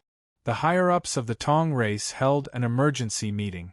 At the same time, a large number of powerful warriors infinitely close to the Great Perfection Realm came to investigate. Finally, they confirmed that the Hall of Apotheosis was indeed retreating. After half of the Hall of Apotheosis army had left, the higher-ups of the Tong race ordered a full-scale pursuit. The Tong clan's army and experts charged over. The runes here were destroyed one by one, and the army here was slaughtered. There were 3 to 4 million soldiers left here. They were slaughtered mercilessly. Not a single captive was left. Boom, boom, boom. After most of the soldiers were massacred, the ground below suddenly lit up with rays of light, followed by a terrifying explosion. This was set up by the Hall of Apotheosis. If they just left like that, they would inevitably arouse suspicion. Setting up a divine rune formation here to attack the enemies could explain that they were pretending to retreat. Their real goal was to use the divine rune formation to blow up the armies and powerful warriors of the Tong race. The divine rune formation was indeed very powerful. It had wounded more than a dozen powerful beings who were infinitely close to the consummate level, and killed 2 of them. The Tong clan army was torn apart in droves, and over 1 million of them had been killed. So cruel. They even blew up their own soldiers, the powerful warriors infinitely close to the Great Perfection Realm that escaped looked at each other. The Hall of Apotheosis was blowing up their own soldiers. They had been prepared to use them as bait. If he hadn't reacted quickly, they would all have been killed. Continue the chase. We can't let their main force escape. The leader of the Tong race ordered. He didn't care about the tricks of the Hall of Apotheosis. Exchanging 3 to 4 million soldiers for more than 1 million and 2 powerful warriors infinitely close to the Great Perfection Realm seemed like a good deal. But that wasn't the case. They had set up here for so long to achieve this result. They were clearly at their wits' end.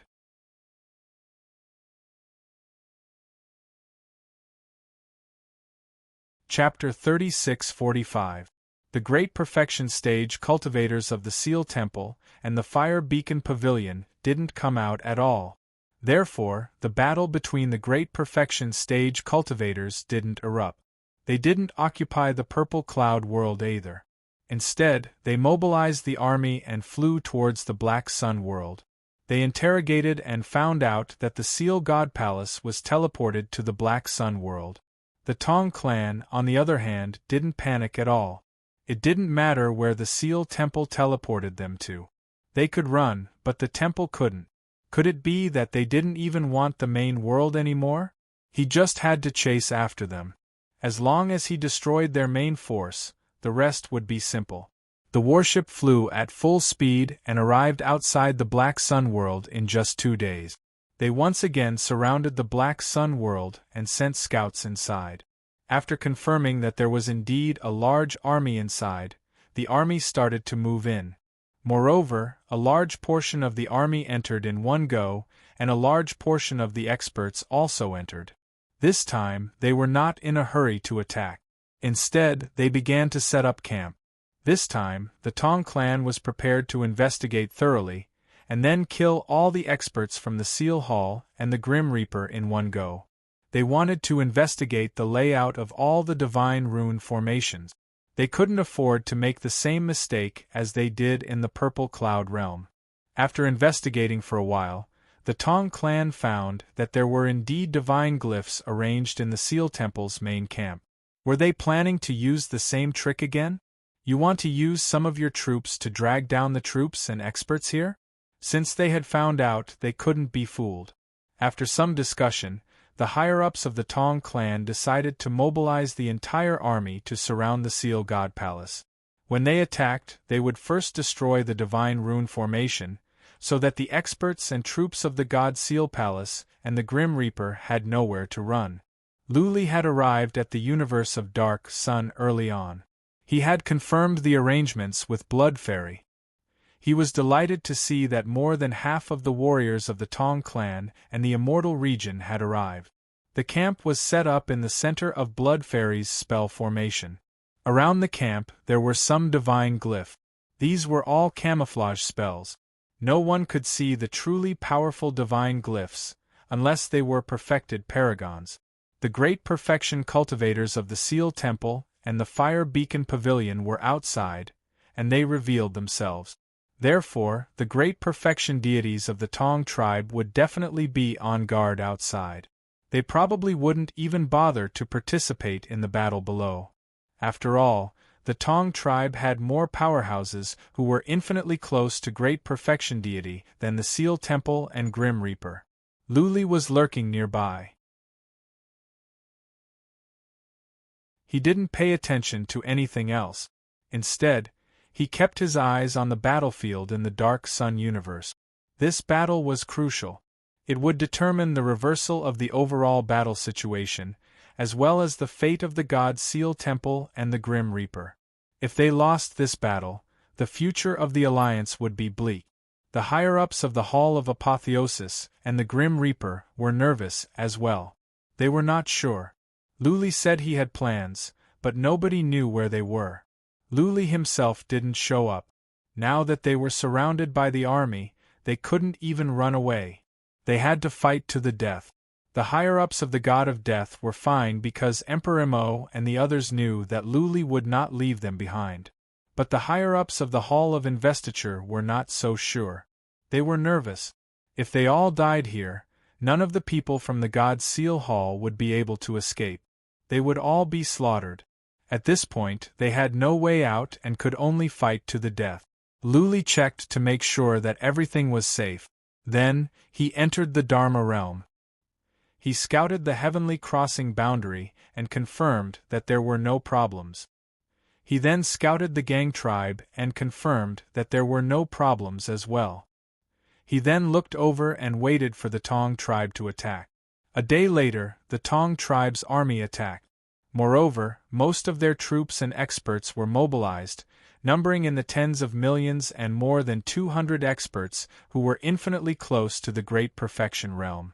They directly surrounded the Seal Temple's main camp from 4 directions. The enemy is coming.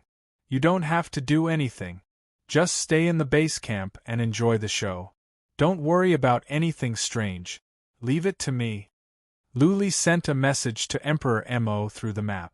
Then, Luli dashed out and sneaked into the battlefield.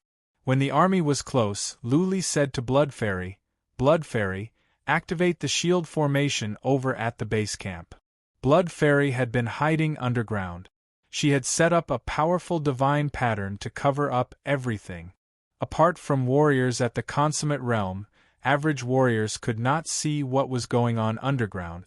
Luli gave his order. The divine pattern over at the base camp glowed. A semicircular shield came out and covered up all the warriors of the Hall of Apotheosis and the Grim Reaper. The warriors there did not make any noise. They thought it was the work of the higher-up. The higher-ups of the Hall of Apotheosis, however, were frightened.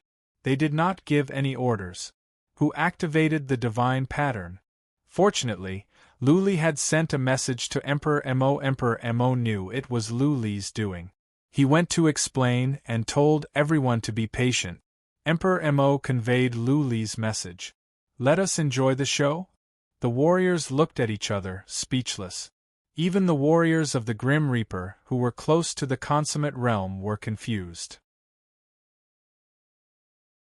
Was Luli going to fight against an army of 10 million and more than 200 warriors that were close to the consummate realm? Was he going to go against nature? It's about time. Luli and the warriors had almost entered the area covered by the divine pattern formation. Luli crushed a jade talisman. That was a signal agreed upon with the consummate realm warriors of the Hall of Apotheosis. It meant that they could take action now. Luli needed them to stall the consummate realm warriors of the Tong race so that they could not interfere in the battle. The higher-ups of the Tong race sneered when they saw that the shield formation in the base camp of the Hall of Apotheosis was activated. One shield formation was enough to stop so many powerful warriors of the Tong race? That was not possible. No matter how strong the divine pattern was, it needed energy to sustain it. No shield could stand the continuous attack. On the contrary, since the shield was activated, the warriors of the Tong race had let down their guard. Scouts of the Tong race were everywhere. They were certain that there were no other powerful warriors or armies hiding here. Since all the powerful warriors were here, there would not be any ambushes or traps in other places. There were millions of soldiers and dozens of experts coming from 4 different directions. Soon, they arrived outside the light shield. There was a dense mass of soldiers everywhere. Making sure that everyone was here, Luli said with a cold smile, "Blood Fairy, do it." Buzzing. The ground lit up and trembled. Then, many beams of light shot up to the sky and changed directions in midair. The beams of light intertwined with each other, over and over again, as if they were weaving a fishing net. In an instant, an area with a radius of tens of thousands of miles was covered up. Buzzing. The ground continued to shine, and pillars of light shot out continuously. The pillars of light that shot out later turned into long snakes that continued to intertwine with the original pillars of light, making the fishing net even more dense and sturdy. Everything happened quickly. The first layer of the fishing net came out in the time for 1 or 2 breaths. Before the warriors of the Tong race realized what was going on, the fishing net in the sky had been intertwined and sealed up the space. The divine pattern. The warriors of the immortal region were taken aback when they saw the divine pattern. They sensed that the divine pattern was powerful. The method of the divine pattern reminded them of the ancient divine patterns that had been lost in the world for a long time. One of the experts roared, "Everyone, hurry up and attack. We can't let this divine inscription succeed. Otherwise we will all be trapped to death."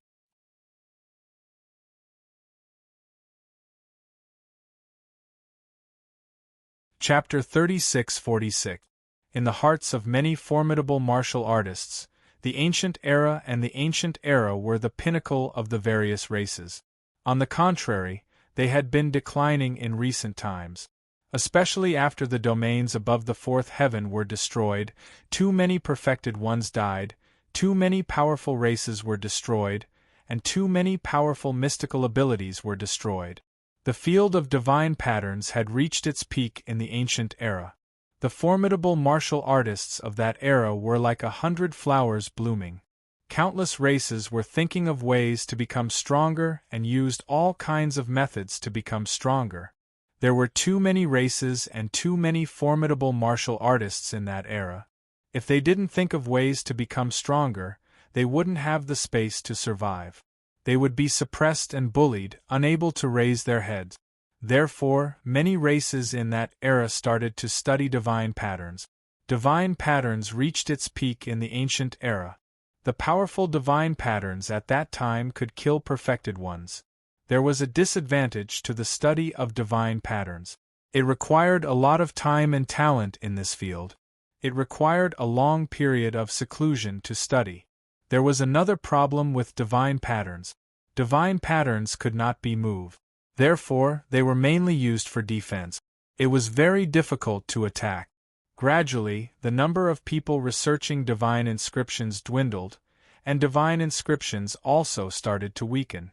As time flowed by, many ancient clans that researched divine inscriptions were annihilated, and many of the methods used to set up divine inscriptions disappeared. Divine patterns became less and less important. They could only be used as support and not as the main direction of cultivation. Therefore, ancient divine patterns were the strongest. Ancient divine patterns were second. The difference between the divine patterns of the past and the past was like heaven and earth. Some of these formidable martial artists from the immortal domain came down from the 4th heaven. They knew what was good and what was bad. Whether this was an ancient divine pattern or not, at least it was very powerful. If they were all trapped, they would be in big trouble. Why did the god Seal Hall and the Grim Reaper lure them here? They must have a plan.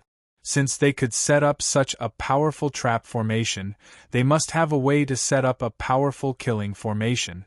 Boom, boom, boom. More than 200 formidable martial artists attacked the divine pattern formation. It was obvious that the divine pattern formation was not completely formed yet.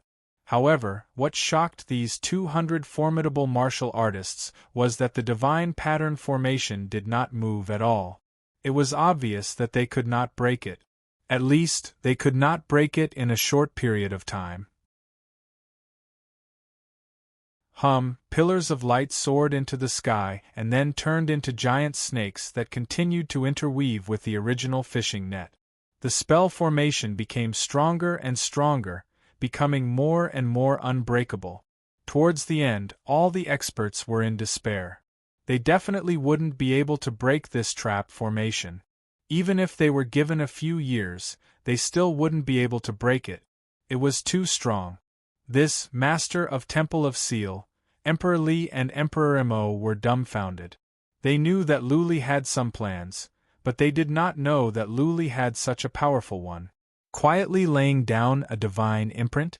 This divine inscription was ridiculously powerful. Hundreds of experts who were infinitely close to the paragon level couldn't even shake it in the slightest. Wasn't this too terrifying? Quick, inform the clan king to break the formation. The experts of the Tong clan panicked. Many of them crushed their jade talismans, which were used to call for help. As long as a paragon came in, this trap formation could be easily broken. When they crushed the jade talisman, the entire spell formation suddenly began to emit pink smoke. This smoke came out from underground at an extremely fast speed. In an instant, it enveloped the space within a radius of tens of thousands of miles, making the world faintly discernible. Oh no, all the powerful warriors were panicking. The trap formation had been set up. Now that the smoke was coming out, it couldn't be anything good. The smoke might be poisonous. The group of powerful warriors yelled. They told everyone to hold their breaths and not to breathe in any of the smoke.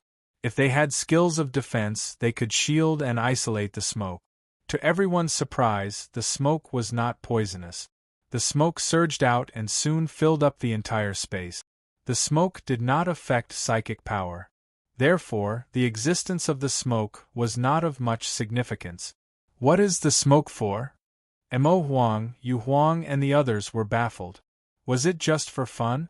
The smoke was not poisonous, and it could not block psychic power. What was the point? The next second, they all knew what the smoke was for. The smoke wriggled and began to condense together.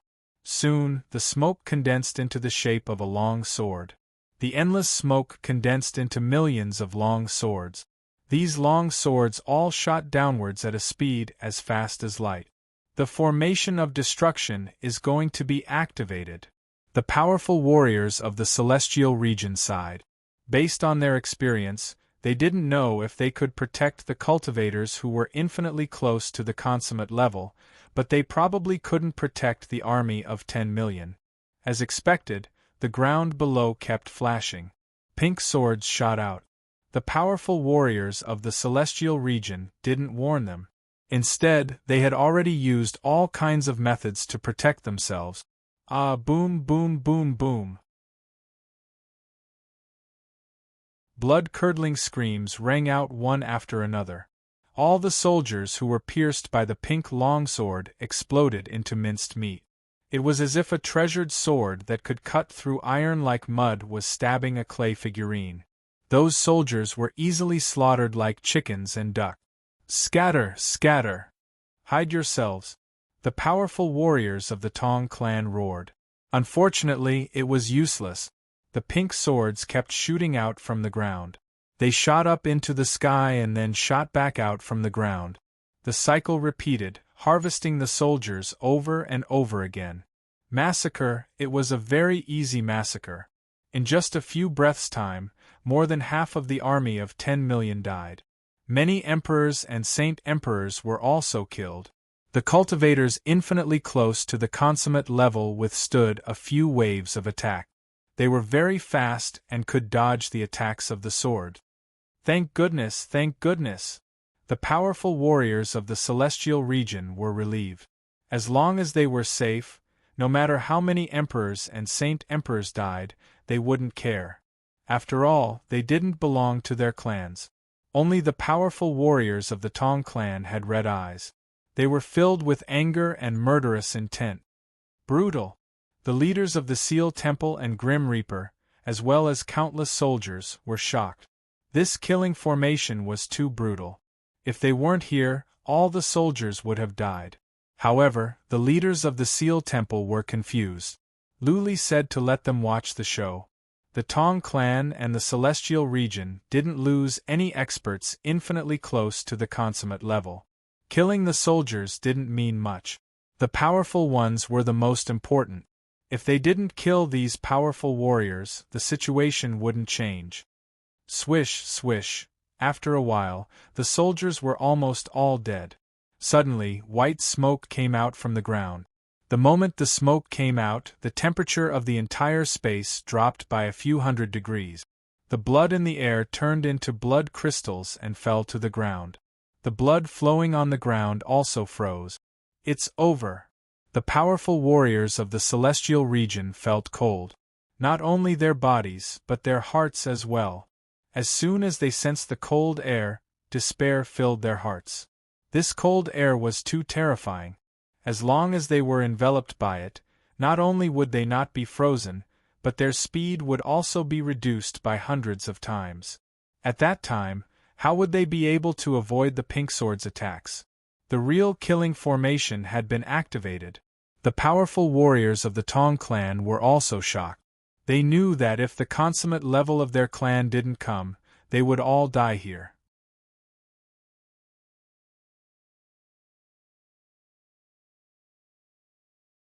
Chapter 36-47. The great perfection deity of the Tong clan couldn't come, and the two deities were very, very far away. Even if they wanted to rush back, who knew how long it would take them? Luli had previously told the Investiture Temple's consummate level cultivators to lure these two away as much as possible.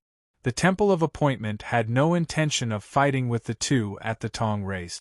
Therefore, the two at the Temple of Appointment were lured away as well.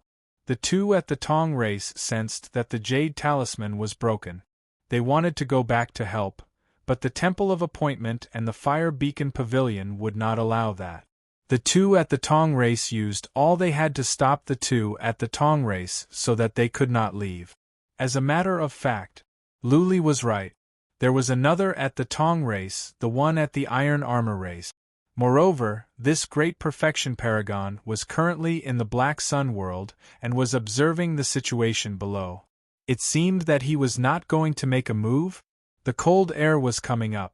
The powerful warriors at the Immortal region, who were infinitely close to the Absolute realm, were shrouded by the cold air and slowed down. Some of them were attacked by the pink swords and some were injured.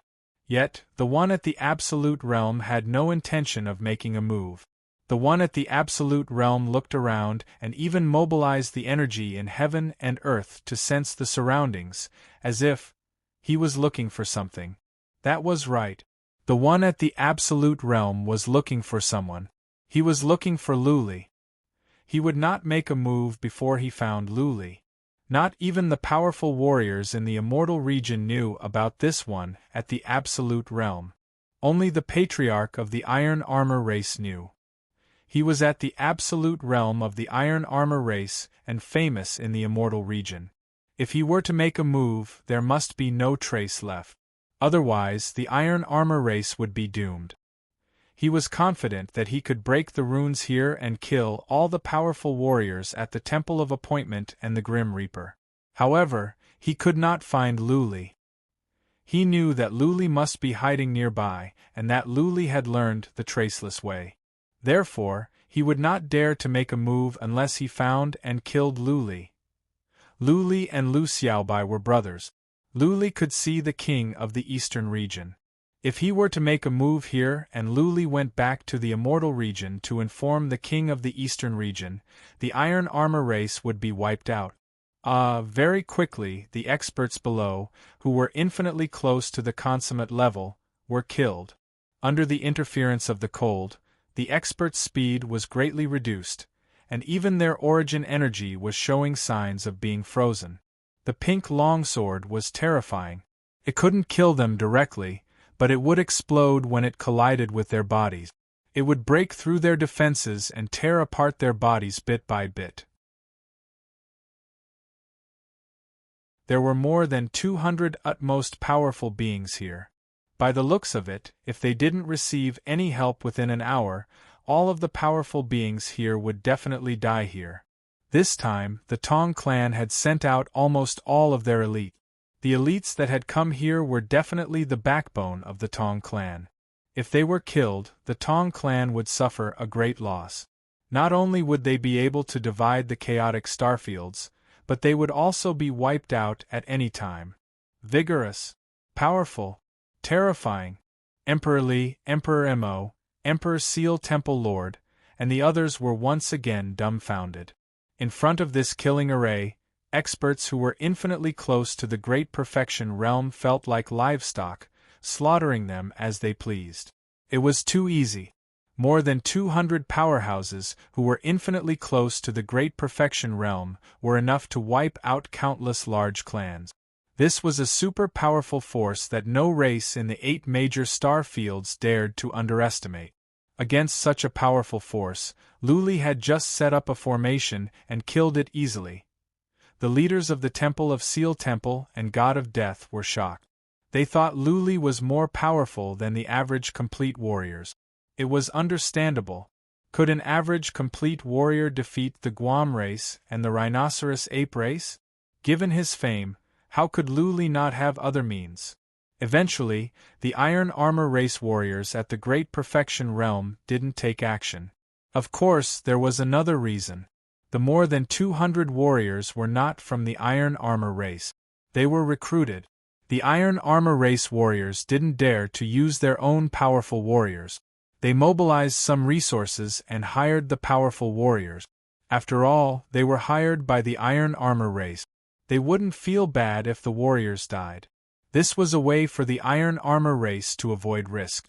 It didn't matter if the powerful warriors who were not from the Iron Armor race were exposed. The Iron Armor race warriors could just refuse to admit it. Without evidence, the King of Realms wouldn't do anything to them. Before beating a dog, the Iron Armor race had the King of the North behind them. An hour later, all the powerful warriors were killed. Needless to say, the warriors were all dead. The Iron Armor race warrior didn't leave. He stayed here, waiting for Luli to come out. As soon as Luli came out, he could kill Luli in one move. In this way, he would be able to explain himself when he went back. The Fire Beacon Pavilion and the Temple of Seal were not here. Who would know it was him? Was there any proof that it was him? The Iron Armor race warrior had been hiding in the sky, waiting for Luli to come out. The sacred glyph disappeared, but Luli didn't come out. The Grand Master of the Temple of Seal led a group of powerful warriors and warriors out of this universe to hunt down the warriors that stayed outside. Luli was in the Dharma realm. He didn't plan to show himself because he suspected that there was an Iron Armor race warrior.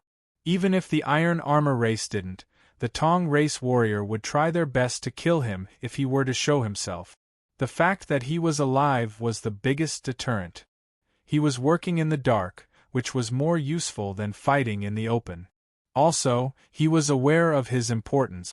Otherwise, the powerful warriors from the Immortal region wouldn't have sneaked into the Tianhua city. Once he died, the entire alliance would fall apart, the Grim Reaper would be doomed, and the entire Lu family would perish. The warriors and powerful warriors that stayed outside were scared out of their wit. The scouts sent back the news. They were scared out of their wits to learn that so many warriors were killed in such a short time. When the warriors from the Temple of Seal and the Grim Reaper came out, the warriors and powerful warriors that stayed outside fled without waiting for the orders from the Tong race. "Go after them!" The Grand Master of the Temple of Seal shouted in high spirits. Luli had set up such a good situation for them. They would be idiots if they didn't know how to take advantage of it. Luli didn't give him the order to kill his way to the Tong race. The Grand Master of the Temple of Seal planned to lead the warriors to the Tong region and conquer the territory of the Tong race first. Luli didn't stop the Grand Master of the Temple of Seal and the others. He began to search for the warriors at the Tong region. Soon, he found them. The 4 warriors at the Tong race had revealed themselves. He didn't dare to look too carefully because the warriors at the Tong race could sense his presence. After a while, he shook his head. The battle between the warriors at the Tong race seemed to be boring. They were retreating and chasing at the same time. But clearly, neither side was exerting their full strength. It was more like the warriors of the Temple of Seal and the Fire Beacon Pavilion were escorting them back. It's a done deal. Luli breathed in relief. Whether there was a 3rd warrior at the Tong race's level or not, they had won this battle. Now that they had won, there was no more suspense about the gang race.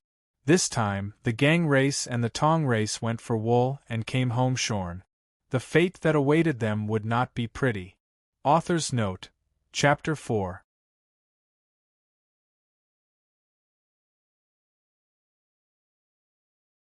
Chapter 36-48. The Tong tribe had been defeated. They had been hunted down by the Seal Temple and the Grim Reaper for more than 10 days. Most of their experts had been killed, and their army had been left behind. The 2 great perfection deities of the Tong tribe retreated, as did the great perfection deity of the armored tribe. Since he could not find Luli and could not kill Luli, staying here was pointless. The situation on the Tong tribe's side had been decided. The 30 powerhouses on Skycross City's side had been killed, and there was no longer any suspense over the gang tribe's situation. This operation could be considered a complete failure. Therefore, the Great Perfection Stage Iron Armor race was very decisive and decided to directly retreat back to the Immortal region. This operation was similar to what Luli had guessed. This operation was secretly instigated by the Bay family.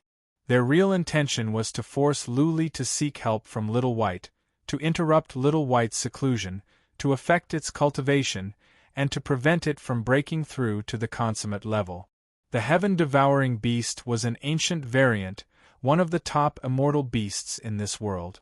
As long as the heaven-devouring beast broke through to the Great Perfection realm, it would be an invincible existence among Great Perfection realm cultivators. At the very least, it would be a piece of cake for it to sweep through most Great Perfection realm cultivators. Most importantly, if Little White could break through to the perfected stage, all the powerful immortal beasts in the Eastern region would serve him as their master, and the Eastern region would be as stable as Mount Tai. Once Whitey stabilized his position as the king of the Eastern region, a new king of the Eastern region would appear after a period of cultivation. Xiao Bai's personality seemed to be even more violent than the king of the Eastern region.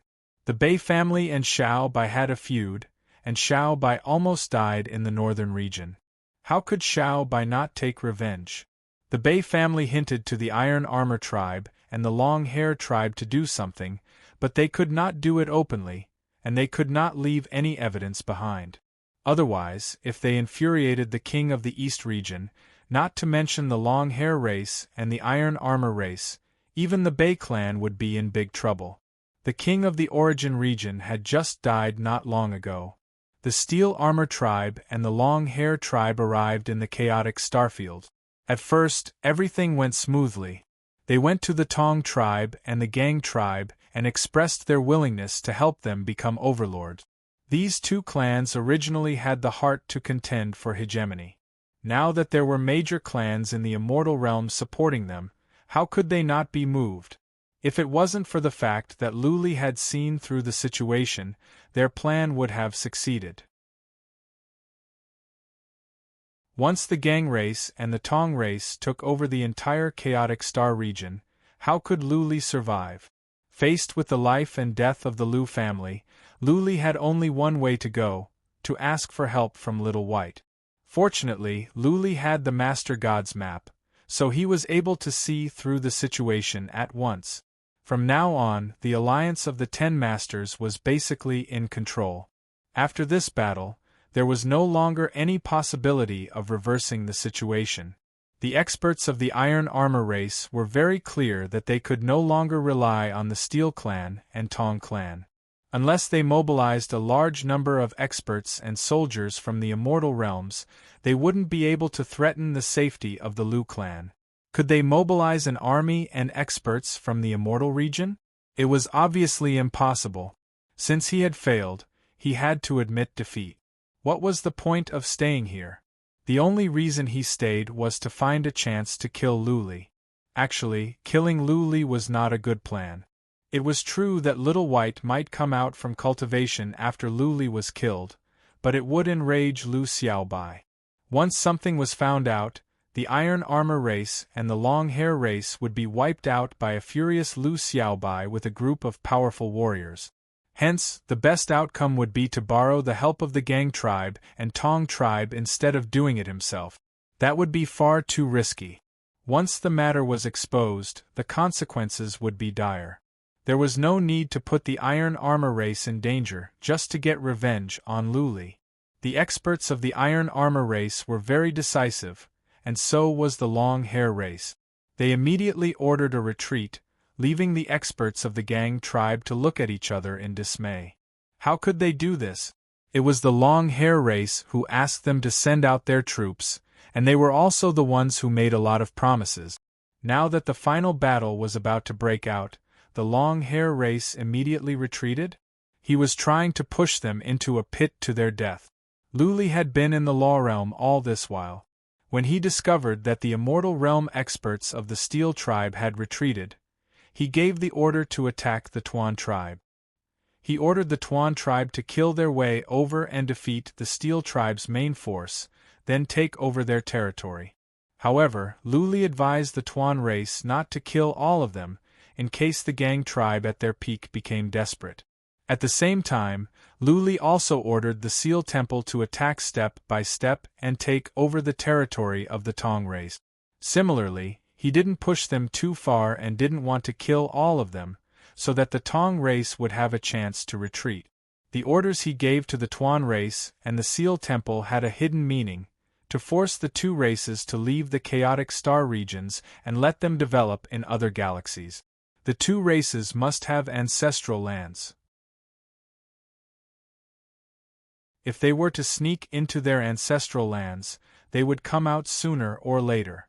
They each had 2 at the peak of the Gang tribe. They were like 4 ticking time bombs. If they didn't kill all of the 2 races and force them out of the chaotic star regions, they would have to establish themselves in other galaxies. By then, the major forces of those galaxies would keep them in check, and the 4 at the peak of the Gang tribe would not dare to come here and take the risk. Lu Li didn't have to worry about the follow-up.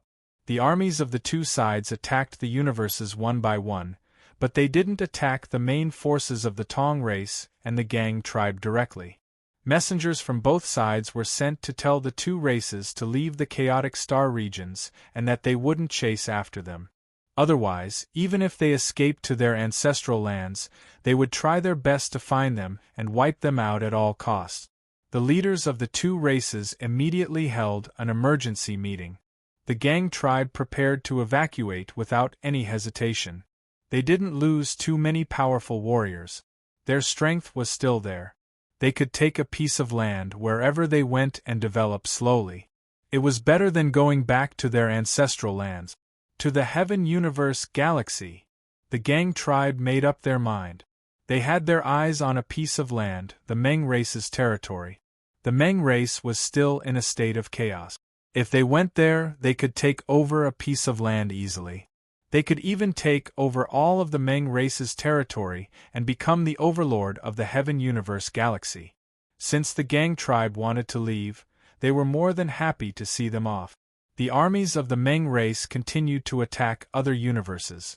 Rather than attack, it was more like taking over. One by one, they took over the universes. The Gang tribe teleported to the Gang tribe's main region.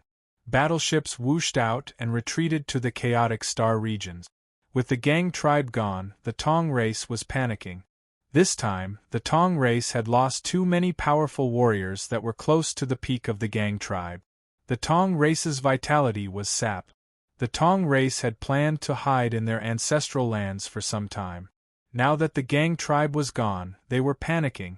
They had sent out word that if the Tong race dared to go back to their ancestral lands, they would try their best to find them and wipe out the Tong race at all costs. Let's go.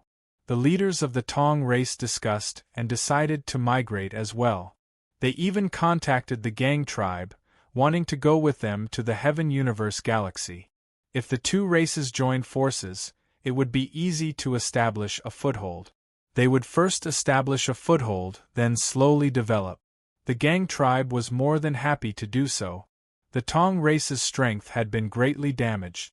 When the time came, they would have to rely on the gang tribe. With a free fighter, it would be much easier for them to establish a foothold in the Heaven Universe galaxy. 4 peak experts was a very powerful force. It would not be difficult for them to establish a foothold in the Heaven Universe galaxy. Thus, the two races left the chaotic star regions on their battleship. After meeting outside the star regions, they flew toward the Heaven Universe galaxy together.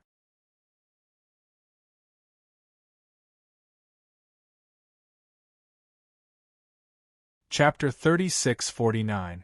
After the two races left, the rest was simple. The army flew over majestically and took over the territories of the two races. Luli had been monitoring the situation of the two races and tracking the powerful warriors of the Immortal region at the same time.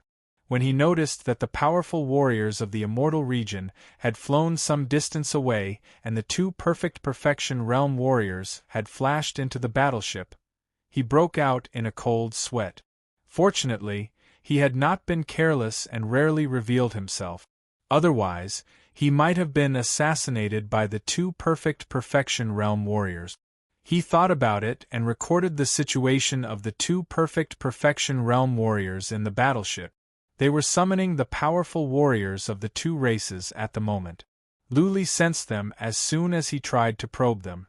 The two perfection realm warriors felt like two frightened hedgehogs. Their hair stood on end and they began to sense the situation around them at any time. Swish! After a while, the two perfection realm warriors flew out.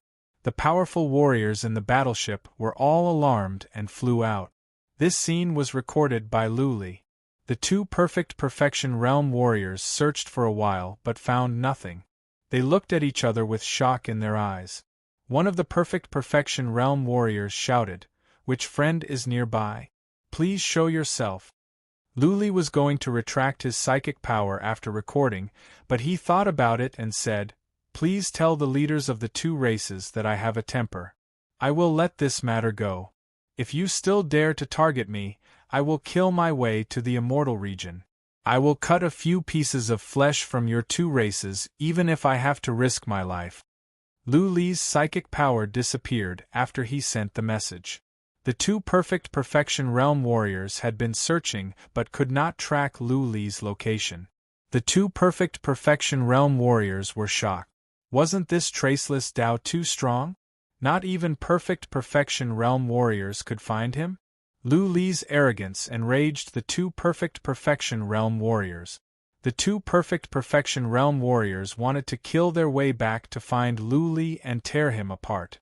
Perfection realm warriors could not be humiliated.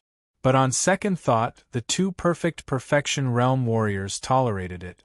If they could not find Luli, there was no point in going back. They couldn't kill Luli's family, could they? Force Luli to come out? They could not do such a thing. Plus, it would easily anger the king of the East region. Go back! The two absolute perfection stage experts waved their hands sullenly. Luli's warning to them still had some deterrence. The formation he set up in the realm of Black Sun had easily killed so many experts who were infinitely close to the absolute perfection stage. If Luli really went to the Immortal region, there would be big trouble. He had a heaven-defying concealment technique.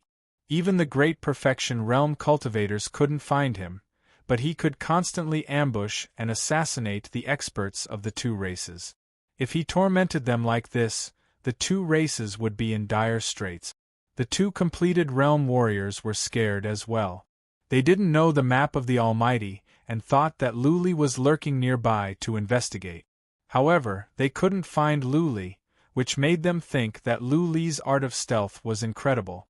If they couldn't find Luli, then who could? They could not kill Luli, but Luli could. Naturally, they were afraid of him. The expert from the immortal region left, not stirring up any more trouble. Luli continued to monitor the situation from afar. After monitoring them for more than 10 days and making sure that they were far away, Luli was relieved. He checked the major universes of the chaotic star region again and relaxed when he made sure that everything was fine. He didn't worry about what was going on in the territories of the Tong race and the Gang race. He went to the main world of the Temple of Apothecary and used the token of the Grand Master of the Temple of Apothecary to activate the long-distance teleportation altar and teleported back to the Tianjue city. He didn't have to worry too much about what would happen next. As for the division of interests, he didn't have to negotiate. Wasn't Emperor Li with the Temple of Apothecary? Emperor Li could go and negotiate, and Luli could send a message to Emperor Mo at any time. It had been so many years since he came back. To him, reuniting with his family was more important than anything else. Luli disguised himself and arrived at the Tianjue city. He went directly to the Lu mansion in a low-key manner. The inhibition formation around the Lu mansion was deactivated. There were disciples of the Lu Alliance standing guard outside. Luli strode over. The guards at the gate were on high alert. Since the Tianjue city had just been in a battle, they had to be careful. "Who is it?" 2 guards stopped Luli. Luli smiled and said, "We are on the same side. Don't panic." With that said, Luli changed his look to his own. But the next second he changed back. The 2 guards came back to their senses. They were about to kneel when Luli patted their shoulders and said, "Don't make a noise. I don't want people in the city to know." Luli turned around and went in. The 2 escorts were so excited that they were trembling. After a while, the 2 escorts looked at each other. One of them asked excitedly, "Was that the royal Lu horse? Emperor Lu patted me on the shoulder?" "Yes." The other guard blushed. He rubbed his hands and said, "Emperor Lu patted me on the shoulder?" The 2 escorts were thrilled.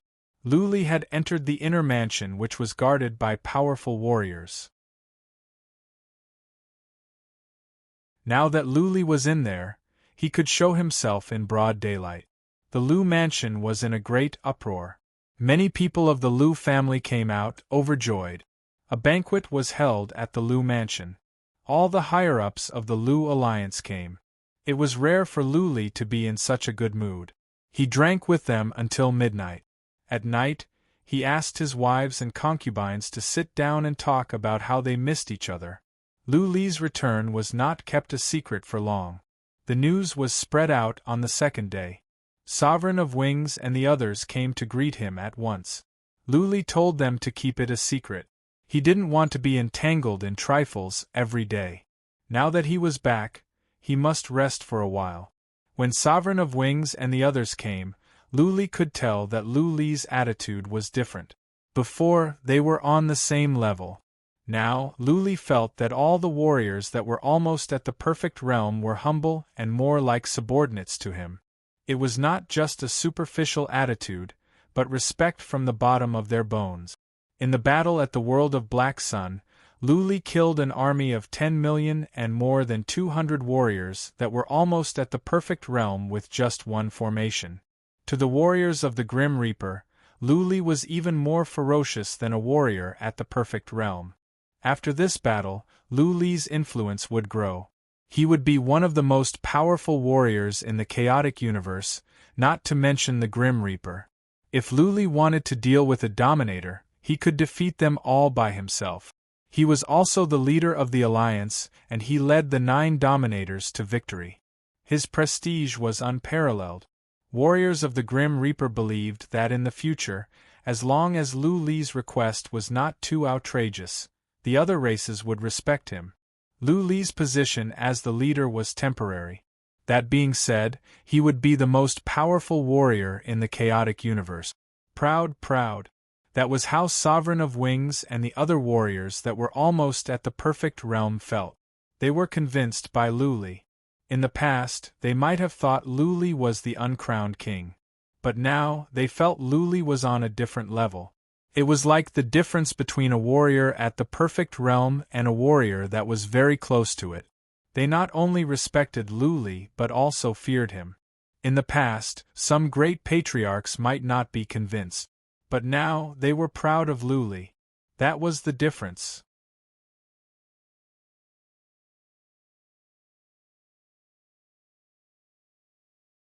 Chapter 3650. 2 months later, the territories of the Tong race and the Gang race were conquered. Their affiliated races either surrendered, left with the two races, or sneaked into their ancestral lands. The Gang race and the Tong race were going to the Universe region. The major races from the Immortal region had left. The war had come to an end. The Allies had won a complete victory. Naturally, it was time to divide the spoils of war. At the suggestion of a master, the leaders of the 10 masters gathered at the Apotheosis City, the main city of the Temple of Apotheosis, to discuss how to divide the territories. The Tong race's territory was occupied by the Temple of Apotheosis, and the Gang race's territory was occupied by the Tuan race. The territories of the two races were next to the Temple of Apotheosis and the Tuan race. Some of the other forces were in the same territory, and some were not. They could not divide the territories like this. All the territories had to be adjusted, and how to adjust them would require negotiations. Everyone wanted more territories, and everyone wanted more benefits. How the negotiations would be conducted would depend on the confidence and skills of each clan. In the main hall of the Apotheosis City, all the forces had come. There were 2 representatives, both of whom were leaders. The lowest was the second patriarch. Lu Li was not here. Emperor Li and Emperor Mo represented the Grim Reaper. Warriors of the Tuan race and the Temple of Apotheosis did not come. Warriors of the Tuan race and the Temple of Apotheosis would not come. Where is Alliance Leader Lu? Master of the Temple of Apotheosis asked Emperor Li. With Lu Li here, things would not be messy. Also, Lu Li had fought side by side with them. He would put in a few good words for them. Lu Li's words carried weight. Who would dare to say anything when he said so? I don't know. Emperor Li shook his head. He knew that Lu Li had gone back, but he did not want to expose his whereabouts. Emperor Li said, I think he went after the Gang race and the Tong race. He wants to make sure that the 2 races and the forces from the Immortal region have retreated. Thank you, Alliance Leader Lu. Yes, Alliance Leader Lu has done a great service. Thank you. The group of experts began to praise Lu Xing, but a great elder of a sovereign faction who was ranked near the back suddenly suggested, Alliance Master Lu has indeed worked hard and performed well. This old man suggests that we give all of the Gang tribes territory to the Grim Reaper as a reward for Alliance Master Lu. The great elder's words silenced the entire place, and the atmosphere became extremely awkward. Emperor Li's eyes lit up. He was a little excited, but he quickly calmed down. This great elder seemed to be doing this for the Grim Reaper, but he actually had ulterior motives. The Gang tribe's territory was very far from Death God's.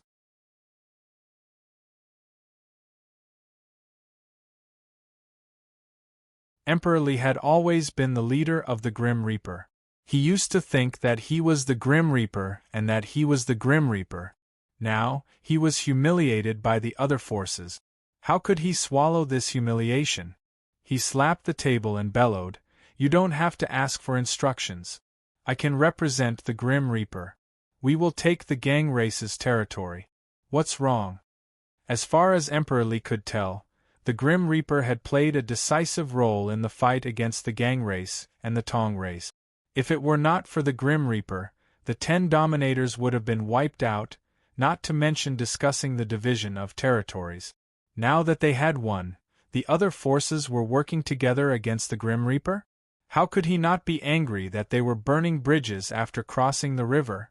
Emperor Mo, however, felt something was off. It seemed that the other forces were working together to put pressure on Emperor Li. That was not normal. Lu Li was the leader of the alliance, and he had made a great contribution. Not only were the Dominators not grateful, but they were working together against the Grim Reaper? What were they trying to do? Emperor Mo thought for a while and soon, he figured it out. Lu Li had made a great contribution. In terms of contribution, it would not be an exaggeration to give the gang race's territory to the Grim Reaper. However, if the gang race's territory was given to the Grim Reaper, the other forces would not be happy. Especially the forces at the bottom of the ranking, they might not even get a share of the spoils. Therefore, the gang race decided to retreat for the sake of advancing and then irritate Emperor Li on purpose? Did they gain the upper hand first? Later, if Lu Li came forward, there would be room for negotiation, wouldn't there? What was more, the Tuan race and the Temple of Apotheosis would not be happy if the Grim Reaper took over the gang race's territory. The Tuan race and the Temple of Apotheosis would work together to isolate the Grim Reaper. Could Lu Li fight against the 9 Dominators? Emperor Mo sent a message to Emperor Li at once, telling him not to fall for the trap.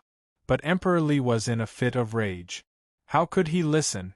He stood there, fuming like a fool. The Temple of Apotheosis and the Tuan race were not happy. They were about to say something when a voice came from the hall. What is going on? The war has just ended. Are you going to work together against the Grim Reaper? If so, Emperor Li and Emperor Mo, come back with your teams. We don't want the territory anymore. Give it to them. The voice came from the hall without warning. The tone was calm, as if it was a conversation between old friends. But the entire hall quieted down as soon as the voice was heard. All the powerful warriors sat up straight out of instinct because the voice belonged to Lu Li. Emperor Li and Emperor Mo were surprised as well. Wasn't Lu Li at the Tianyue city? How did he come here? But Emperor Li and Emperor Mo did not question Lu Li's words. Emperor Li was still unhappy, but since Lu Li had spoken, he did not dare to say anything. Let's go. Emperor Li snorted and left. Emperor Mo glanced at everyone with a cold smile and left in strides.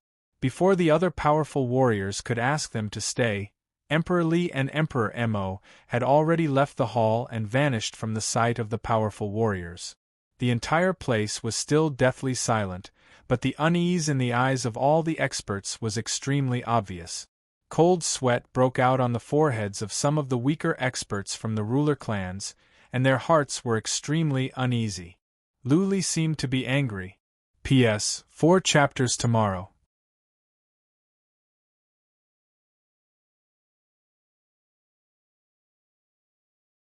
Chapter 36:51. There was no affection or morality between forces. There was only interest. When the alliance of 10 was in danger, they had to band together. Back then, they were brothers, working together to tide over the difficulties. Now that the crisis was over, the forces would put their own interests above all else. Who wouldn't want to fight for more territory? With more territory came more resources. With more resources, more powerful warriors could be nurtured. In this virtuous cycle, the situation would be better and better. Everyone knew that Lu Li had contributed the most this time.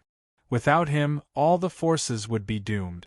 That being said, when it came to sharing interests, no one was willing to be outdone. They were well aware that under normal circumstances, the Grim Reaper would have the largest share, and then the Tuan race and the Gang race would have a small share. The other forces would only get some leftovers. Therefore, the forces didn't contact each other. They worked together to resist the Grim Reaper. Only when the Grim Reaper gave in could the negotiations be easier. Otherwise, there would be nothing to talk about. Of course, this was also because Lu Li was not here. Otherwise, they wouldn't be so presumptuous. In a negotiation, they could ask for an exorbitant price or they could offer a reasonable price. At the negotiating table, it didn't matter what was said. Otherwise, it wouldn't be a negotiation. Little did they expect that Luli would intervene. Never mind that he intervened. Come in and talk. What are your demands? Let's discuss. Only when there was negotiation could there be magnanimity. How come Luli turned against them without a word? No more. If you want it, you can have it all. The 9 dominators were aggrieved and frightened. It hadn't been long since the death of the more than 200 warriors who were infinitely close to the absolute completion realm. That scene was recorded by the crystal of memory. Almost all the powerful warriors had seen it. How could the 9 dominators not be afraid when so many had died so miserably? More importantly, Luli's art of hiding seemed to be undetectable even by those at the absolute completion realm. In other words, if Luli wanted to do something to them, not even those at the absolute completion realm would be able to help. Those forces without absolute completion realm warriors were even less capable. It would be a piece of cake for Luli to destroy them. Those forces with absolute completion realm warriors were not afraid of Luli. Their absolute completion realm warriors could kill their way to the Tianhua city. By then, the Grim Reaper wouldn't be able to survive. After all, the Grim Reaper didn't have a warrior at the absolute completion realm. However, if a battle really broke out, it would definitely be a situation where both sides would suffer. The chaotic starfield had experienced a great war more than 100 years ago, and now it had experienced another great war. The Gang tribe and the Tong tribe had been expelled, and the entire chaotic starfield had become weak. They were at the bottom of the 8 major starfields. If the war continued, it would not be a good thing for the chaotic starfields. If they were targeted by other starfields, they would all be doomed. All the major forces knew in their hearts that it was impossible for them to fight this civil war. What was more, Luli seemed to be on good terms with the son of the King of the East. Also, Luli's reputation in the 8 galaxies was something they needed to leverage to deter the forces of the 8 galaxies. Now that Luli was turning hostile, how could the other forces stay calm? The experts from the various forces were stunned. They looked at each other and finally came to their senses. The Seal Temple Master reacted the fastest. He immediately flew out and blocked Emperor Li and Emperor Mo. He cupped his hands together and said, "Brother Lu, please wait. Emperor Li, Emperor Mo, please wait." Luli didn't come. As soon as Emperor Li and Emperor Mo walked out of the palace, Emperor Li said emotionlessly, "Grand Master Long, there is nothing to talk about. We don't want to talk anymore, okay? You don't want us, the god of death, to give you some regions." Lu Li's words boosted Emperor Li's confidence, and he began to take control of the situation. Emperor Mo didn't say anything as well. The other forces were not being fair. Naturally, they would not be nice to them. The Seal Temple Master looked around and cupped his fists again. "Where is Brother Lu? Come out and let's talk. Isn't that what we are discussing? How can we target the god of death? I don't care about the other forces, but the Seal Temple will not target the god of death. Brother Lu, don't worry. Let's not talk." Lu Li's voice came again. It was faint as if he was speaking from the sky. He continued, "I don't want to interfere in your discussion. Emperor Li and Emperor Mo are my brothers. Bullying them is bullying me. I will not do that. I don't like to make trouble, but I am not afraid of it. Back then, the Dun race, the Rhinoceros Ape race, and now, the Gang race and the Tong race. They were the ones who provoked me first. Okay, go on. I will leave now. Brother Long, come and visit the Tianhua city when you have time." With that said, Lu Li's voice vanished. Emperor Li and Emperor Mo suddenly stood up. The next second, Emperor Li pulled a long face because Lu Li had sent him a message: "Let Emperor Mo handle the negotiation. You are not young anymore. You are still so impulsive." Lu Li's tone was almost scolding. Even though it was through telepathy, Emperor Li still felt humiliated. Emperor Li tracked down Lu Li's psychic power. He wanted to find out where Lu Li was and explain. However, he could not find Lu Li after some searching. He touched his nose in embarrassment. On the other side, Emperor Mo received Lu Li's message as well. Lu Li gave Emperor Mo his bottom line. Rustle, rustle, rustle in the hall. Patriarchs and masters of different forces came out and tried to persuade Emperor Li and Emperor Mo to go in for another round of negotiation. Those leaders were frightened. What did Lu Li mean by mentioning the Dun race, the rhinoceros ape race, the Tong race, and the Gang race? Clearly, Lu Li was telling them that if they were more powerful than the 5 races, they could have fun. If they were not as powerful as the 5 races, then they should keep a low profile. The 5 races were all powerful, especially the Dun race and the Dun race. They were super races. They were not even as powerful as the Gang race and the Tong race. How could they have the courage to mess with Lu Li? A group of higher-ups hurriedly tried to persuade Emperor Li and Emperor Mo to enter. The negotiation continued, but the forces did not know what to do. Were they really going to hand over the Gang race's territory to the Grim Reaper? What else was there to talk about? Lu Li would turn hostile at the slightest provocation. There was no room for negotiation. After a moment of silence, Master of Temple of Seal said, Emperor Li, Emperor Mo, what do you, the Grim Reaper, mean? Tell us so that we can have an answer. The Grim Reaper has made the greatest contribution this time, and Emperor Lu should take the most credit. But the other forces have done their part, so I hope you can take care of them. You go ahead. If it is not too much, I don't think you will be unreasonable. Emperor Li pulled a long face and said nothing. Lu Li's authority over the Grim Reaper was absolute. Emperor Li was not happy, but he could not do it openly. Emperor Mo thought for a while and said, We want 2,000 of the universes to the north of the Grim Reaper. You can divide the rest. How you do it is your business. The Grim Reaper will not interfere. As a matter of fact, Lu Li's bottom line for Emperor Mo was 1,000. Emperor Mo wanted to double the number so that there would be room for negotiation. Emperor Mo agreed with Lu Li's suggestion. The Gang race's territory was good, but it was too far away. They had been managing the Heaven Crossing region for a long time. The Grim Reaper would not give it up. 1,000 was more than enough.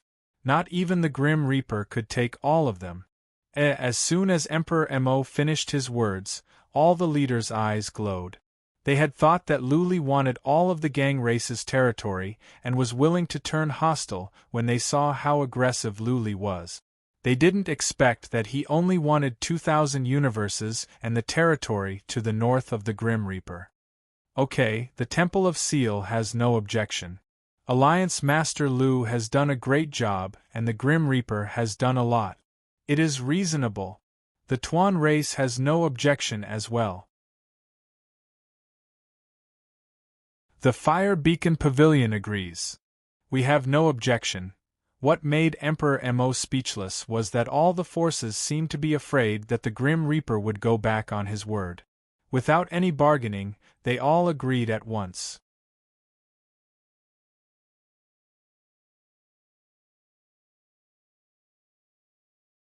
Chapter 36:52. The territory of the Gang race was a juicy piece of meat. If Lu Li insisted, should they give it up or not? As long as Lu Li didn't want the territory of the Gang race, everything else was negotiable. 2,000 universes were nothing. The Gang race and the Tong race had at least 7 or 8,000 universes in total. Lu Li wouldn't mind giving 2,000 universes. To the north of the territory of the God of Death was the territory of a weaker dominator. The Gang race could give them 3,000 universes from the Tuan race and the dominator wouldn't say anything. There were rich and poor universes.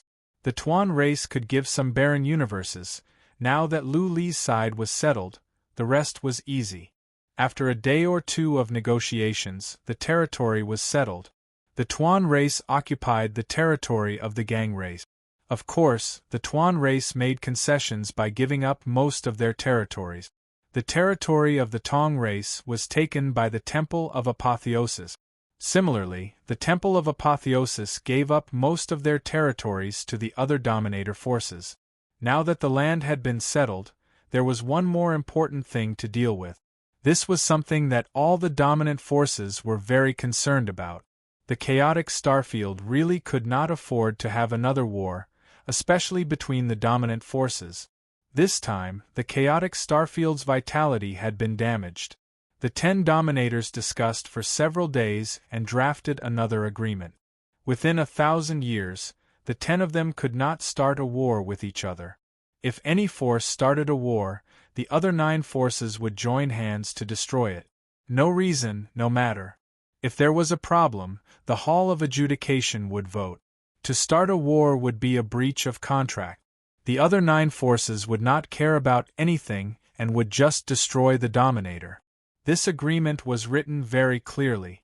It was a huge deterrent to all the major forces. The 10 dominators also knew that they couldn't afford any more internal strife. The chaotic starfield had to recuperate and recover. Otherwise, if the nest was overturned, there would be no eggs left intact. Everyone would be finished. There was another problem. The 10 dominators had 10 vote. What if it was 5 to 5? In the end, Grand Master of the Temple of Apotheosis suggested that Luli was the leader. The alliance would continue to exist, and Luli would continue to be the leader. Then, Luli would have 1 vote. So, there would be 11. The proposal made some of the dominator forces uneasy. Luli was strong. Could he develop a real leader at this rate? By then, the god of death might become the second Tuan race. To the surprise of some of the higher-ups, the Tuan tribe also agreed to this proposal.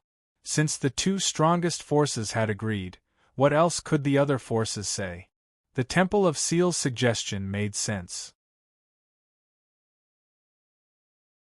The Grim Reaper had not reached the consummate level, so the possibility of it becoming the number 1 overlord was almost 0.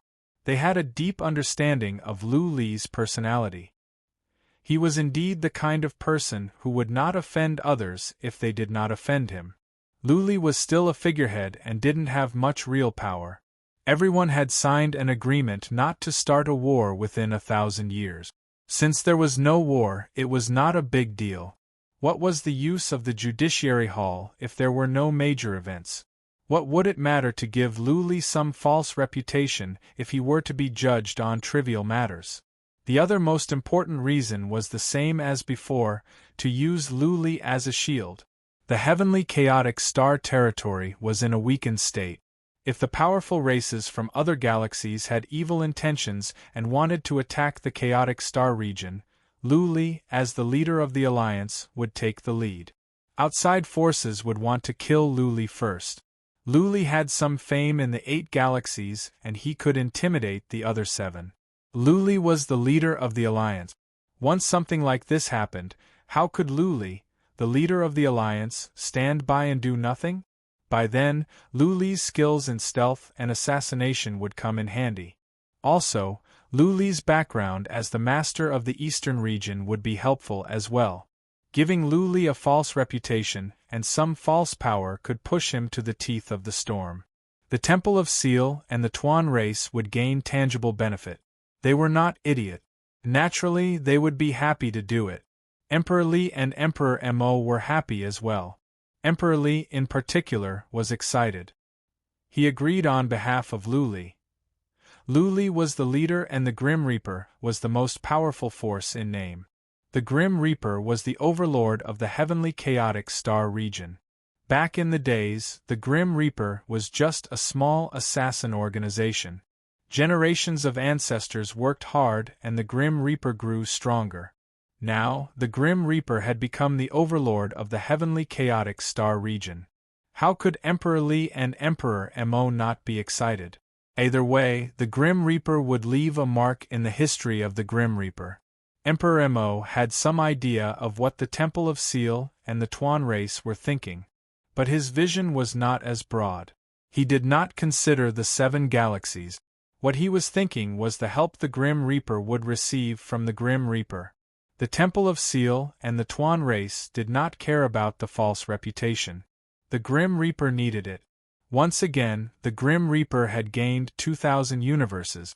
The resources were increased. They could use a large number of resources to train and recruit powerful warriors. They had territory and resources. Now, they were being given a name? This was good stuff. With a false reputation, many talents would be attracted to the Grim Reaper. As long as the Grim Reaper extended an olive branch, many smaller races would be tempted. The Grim Reaper did not rise from one big race. Therefore, the future of the Grim Reaper was to attract many races to work together. One rope could be cut off easily. What about 100 or 10,000 entangled together? By then, it would be difficult to cut it off. Lu Li's title as the Grim Reaper's leader could bring great benefits to the Grim Reaper. It would be of great help to the development of the Grim Reaper. How could Emperor Li and Emperor Mo not be pleased? When the news was sent back to the Grim Reaper was overjoyed. The Lu Mansion was overjoyed. Disciples of the Lu Mansion were in high spirits. They walked around with their heads held high. Disciples of the Lu Alliance were proud as well. Many smaller races invited disciples of the Lu Alliance to banquets to build a good relationship with the Lu Alliance. They all knew that the Lu Alliance was about to soar. The Lu Alliance's faction was definitely the leader of the Grim Reaper. However, the Lu Mansion was not so happy.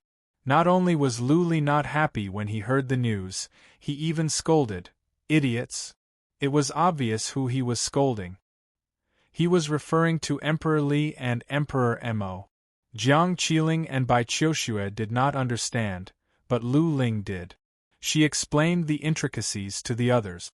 Naturally, the Lu family warriors were not in a good mood. They did not want Lu Li to be the Grim Reaper's leader. They only hoped that he would not be under so much pressure and would not take risk. Leader?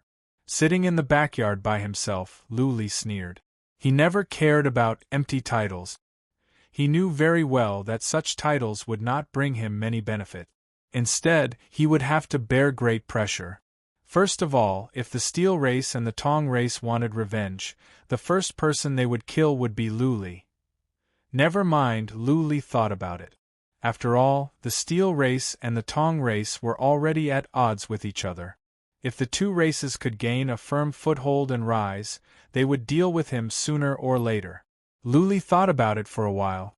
A glint of ferocity rose in his eyes. Since he would have to fight the two races sooner or later, he might as well strike first.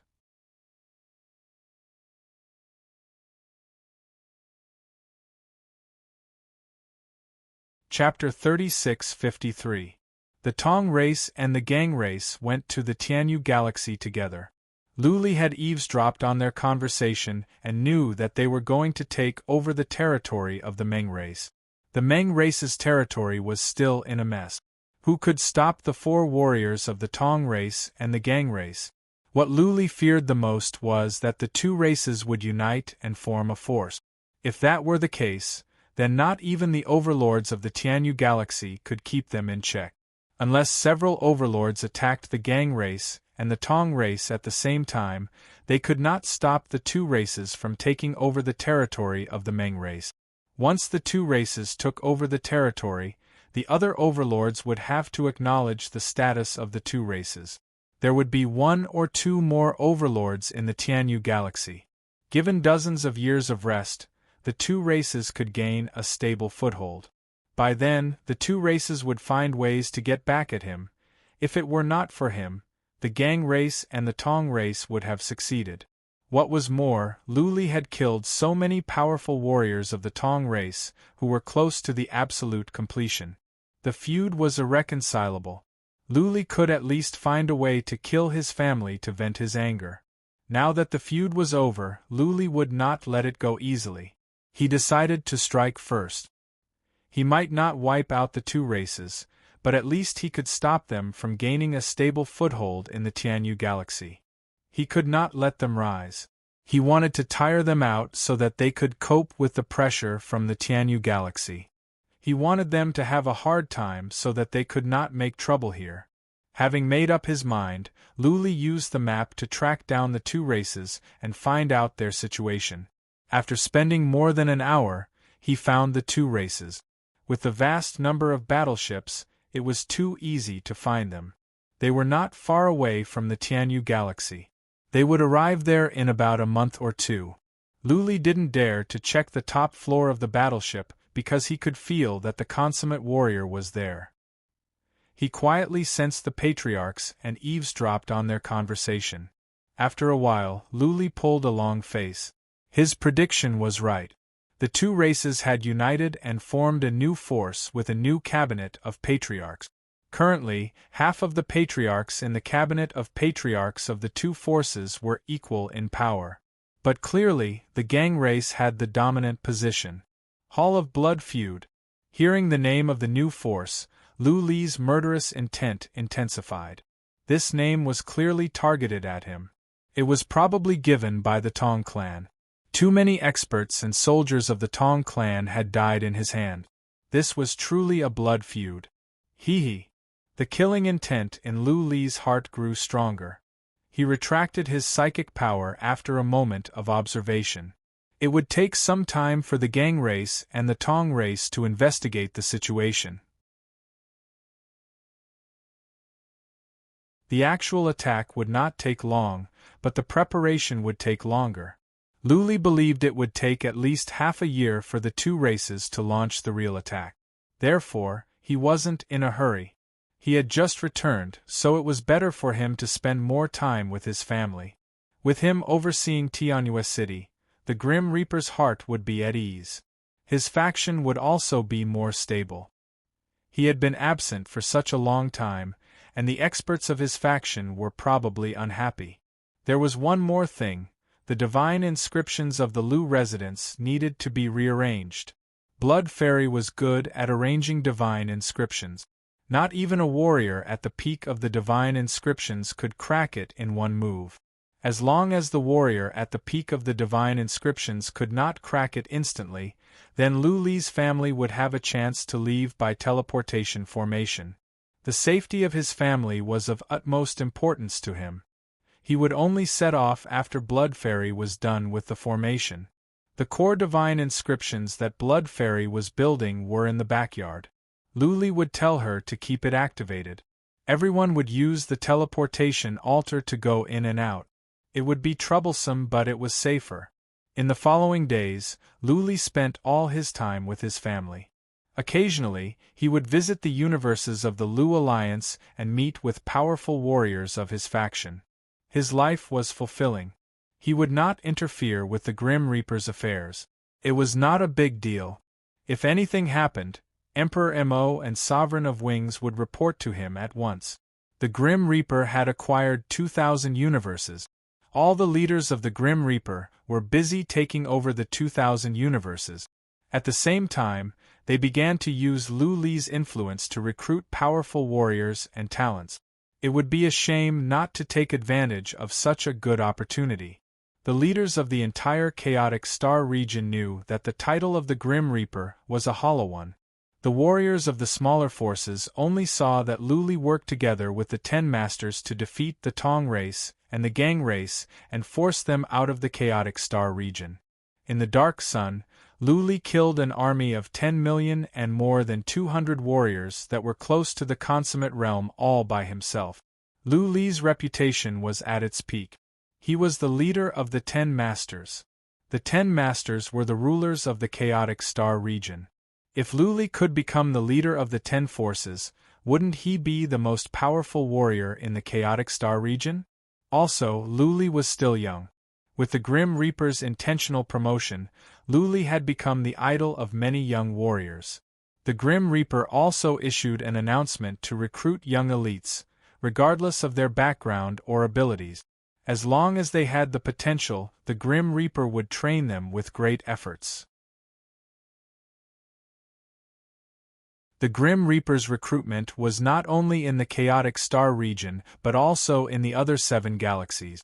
The war at the chaotic star region had attracted the attention of the other 7 galaxies. After all, it was a war between super forces. Luli was already famous. After the war, his name was even more well known. During this time, many young warriors came to seek shelter. There were also some small races that had no future in their original universe, so they came to try their luck with the Grim Reaper.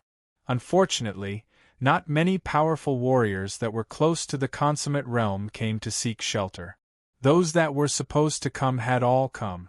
Warriors of the consummate realm in the chaotic star region were working for the 10 Masters or were affiliated to other forces.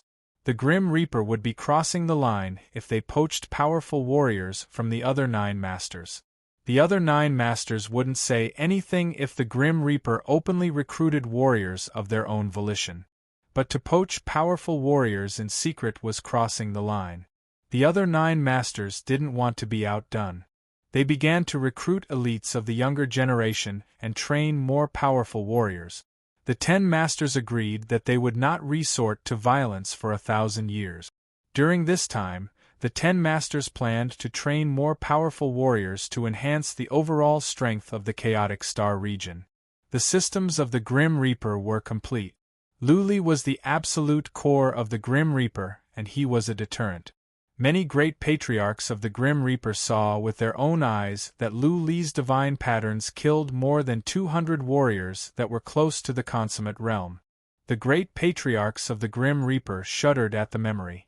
As long as Luli was alive, the Grim Reaper wouldn't be in chaos and no great patriarch would dare to do anything. There was also the matter of Guyushan. His head was still hanging above the Tianjue city. The Grim Reaper stepped up its surveillance on the great patriarchs. Anyone that violated the rule would be killed without mercy. 4 months later, the Grim Reaper's situation was stabilized. Luli was ready to take action. Same as before, Luli told Lu Ling and Emperor Mo that he was going to close door cultivation. Then, he snuck away and flew toward the universe region.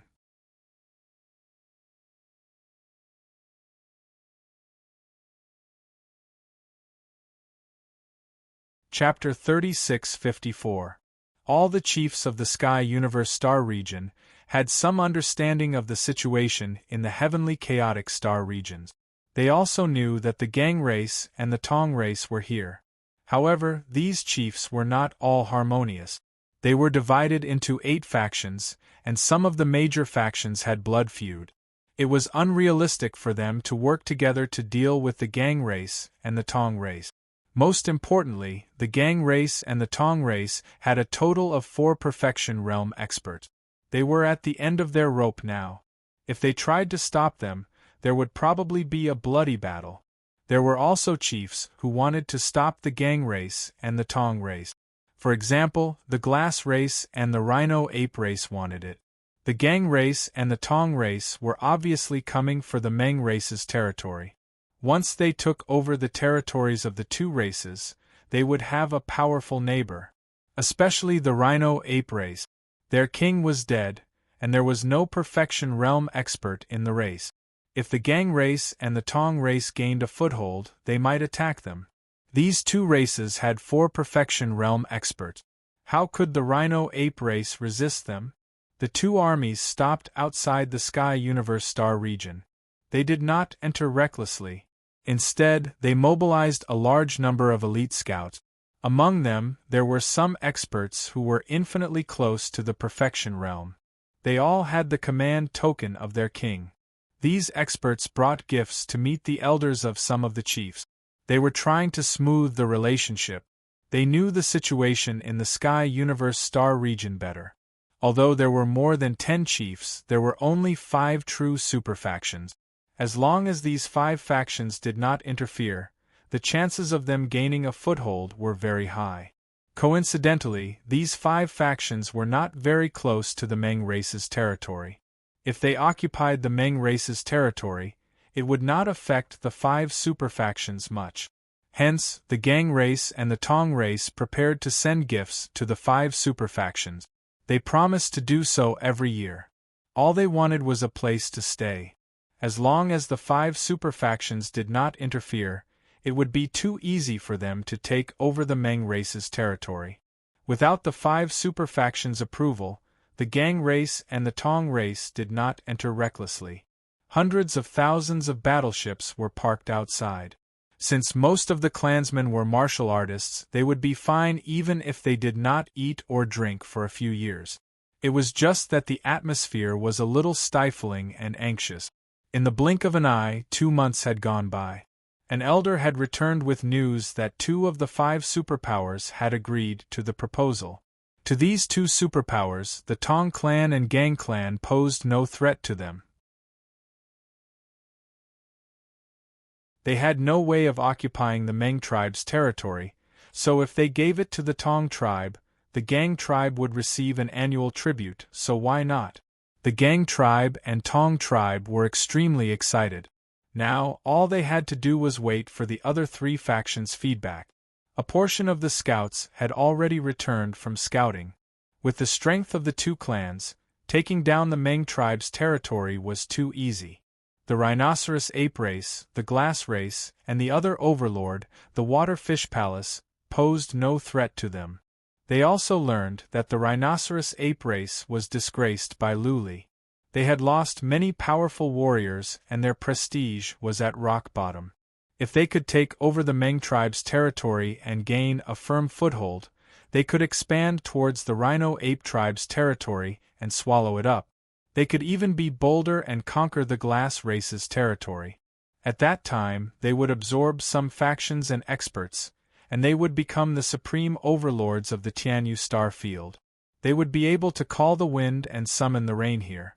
When they grew stronger, they could continue to develop here or lead their armies and powerful warriors back. They could attack or retreat at will.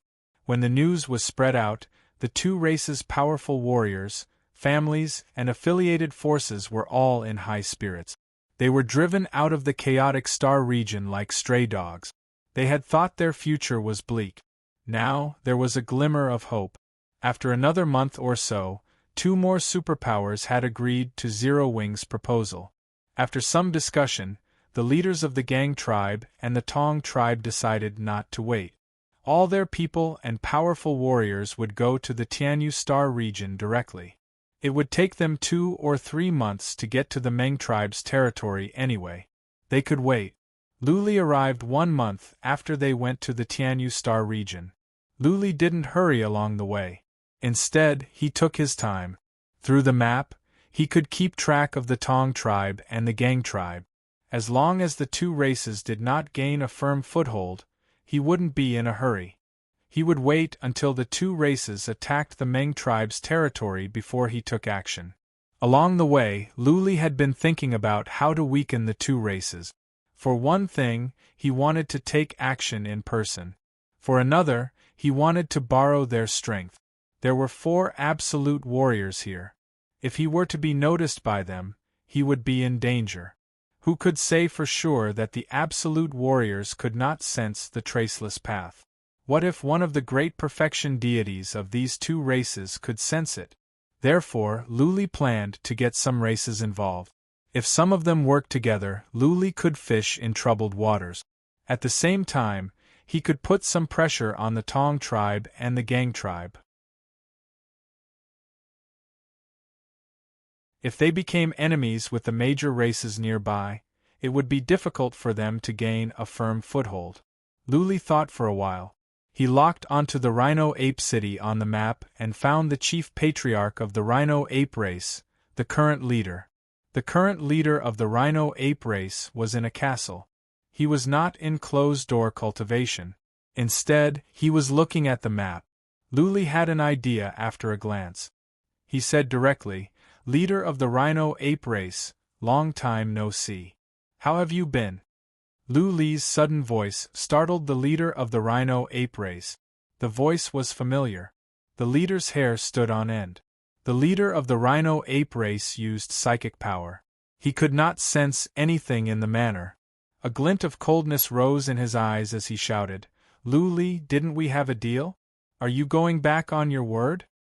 "Ha ha." Luli smiled and replied, "Don't worry. I am not here to cause you trouble. I am here to solve your problems. Solve problems? The leader of the rhino-ape race snorted. He kept searching with psychic power. Making sure that he could not find Luli, he shouted, "Show yourself. What are you hiding for?" "Stop looking," Luli replied.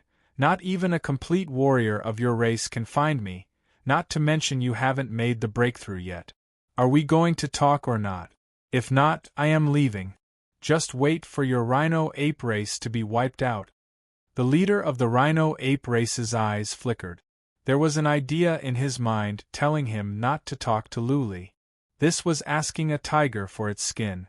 That being said, he dared not to offend Luli.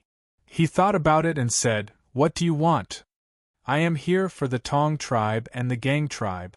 Luli came straight to the point. "I have bad blood with the two races and I don't want them to have a good time. The two races want to invade the territory of the Meng race. Given their abilities, it will be a piece of cake for them to take down the Meng race. Once they gain a foothold, you rhino-ape race will not have a complete warrior. I don't think I need to tell you what will happen." What Luli mentioned was exactly what the leader of the rhino-ape race was worried about. He was looking at the map and thinking about it. He had been in closed-door cultivation, trying to reach the complete warrior. However, he was alarmed by the arrival of the Tong tribe and the Gang tribe. He had to come out to deal with the matter. After a moment of silence, he asked, "What do you have in mind?" "It is simple." Luli went straight to the point. "Go and work with the glazed race, the Palace of Aquafish and the Palace of Tranquility. The four of you will work together to stop the Tong race and the Meng race. You can use me as a bargaining chip. Say that you have asked me to help. You have the glazed race, the Palace of Aquafish and the Palace of Tranquility to stall the Tong race and the Gang race. I will deal with the other warriors who are close to the complete warrior." The three races will not suffer too many losses, but they will be happy to get rid of a thorn in their side. P.S. Chapter 4 added.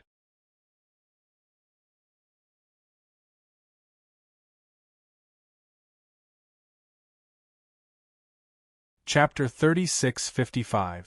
The rhinoceros apes were intrigued by Luli's words. Everyone knew about the feud between Luli and the Tong race and the Gang race. It was understandable that Luli wanted to wipe out the Tong race and the Gang race. It was impossible to rely on the rhinoceros ape tribe to suppress the Tong and Gang tribes, but borrowing the power of the Glass tribe's Waterfish Palace and Tranquil Peace Palace was a very good idea. By using Luli as a bargaining chip, he would have the confidence to negotiate with the three forces. The Meng tribe's territory was next to the rhinoceros ape tribe, the Waterfish Palace, and the Glass tribe. A small part of the Peaceful Peace Palace was also next to them, so they could be considered a threat as well. The Tong tribe and the Steel tribe had clearly merged together, and the four paragons were giving everyone a lot of pressure. If the Tong tribe and the Steel tribe were to gain a foothold, everyone would have a hard time. "Let's just go and have a chat. There's nothing to lose anyway." Master of the rhinoceros race was intrigued. He discussed some details with Luli. Then, he sent some patriarchs to the border area to the Palace of Tranquil Peace of the Palace of Aquafish of the Gladius race. Then, through their teleportation altar, they could go to their main world to communicate with the three forces. The three forces were shocked when they received the news. The rhinoceros ape race had invited Luli to deal with the Tong race and the Gang race together? What was more, the rhinoceros ape race stated that they would only ask for the three forces' help to contain the warriors of the Tong race and the Gang race, leaving the rest to them and Luli. Is there such a good thing? It wasn't that the three major forces hadn't thought of attacking the Tong clan and Steel clan, but they were wary of the four Great Perfection stage cultivators on the other side. He also thought that the Tong clan and Gang clan were stray dogs. If they were to clash with the two clans, there would definitely be a bloody battle. At that time, both sides would suffer. Now that the rhinoceros ape race and Luli were willing to take the lead, they were more than happy to do so.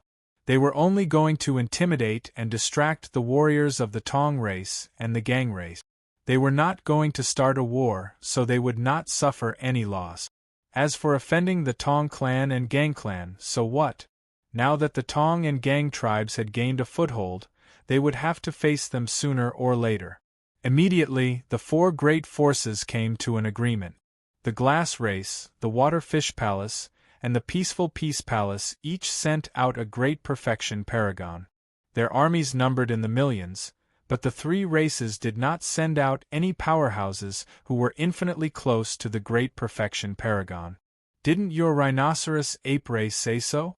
Leave the rest to you? After all, we are just putting on a show.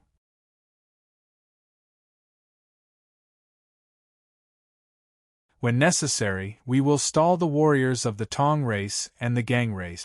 Luli and the Rhino Ape race will be in charge of wiping out the powerful warriors and armies of the two races.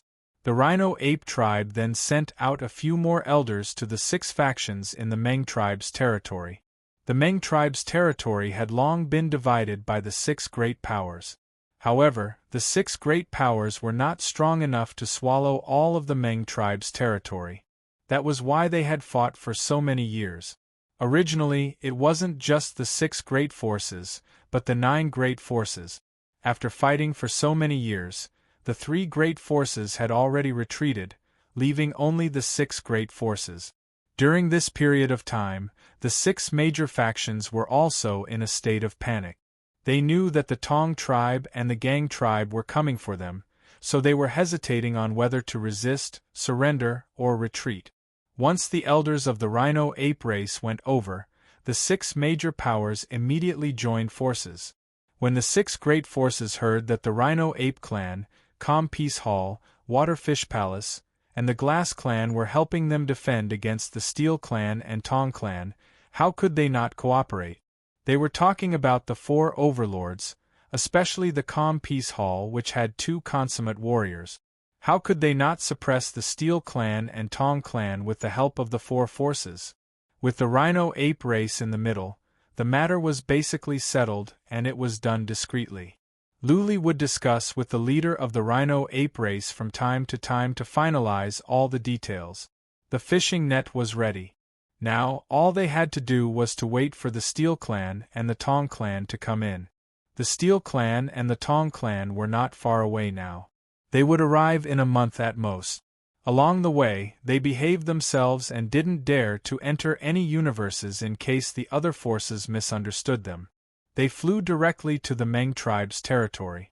Just a few days ago, they received a message from the last major force. That force had acquiesced to what they were doing, but they demanded double the annual tribute. So be it. The Steel clan and the Tong clan didn't mind.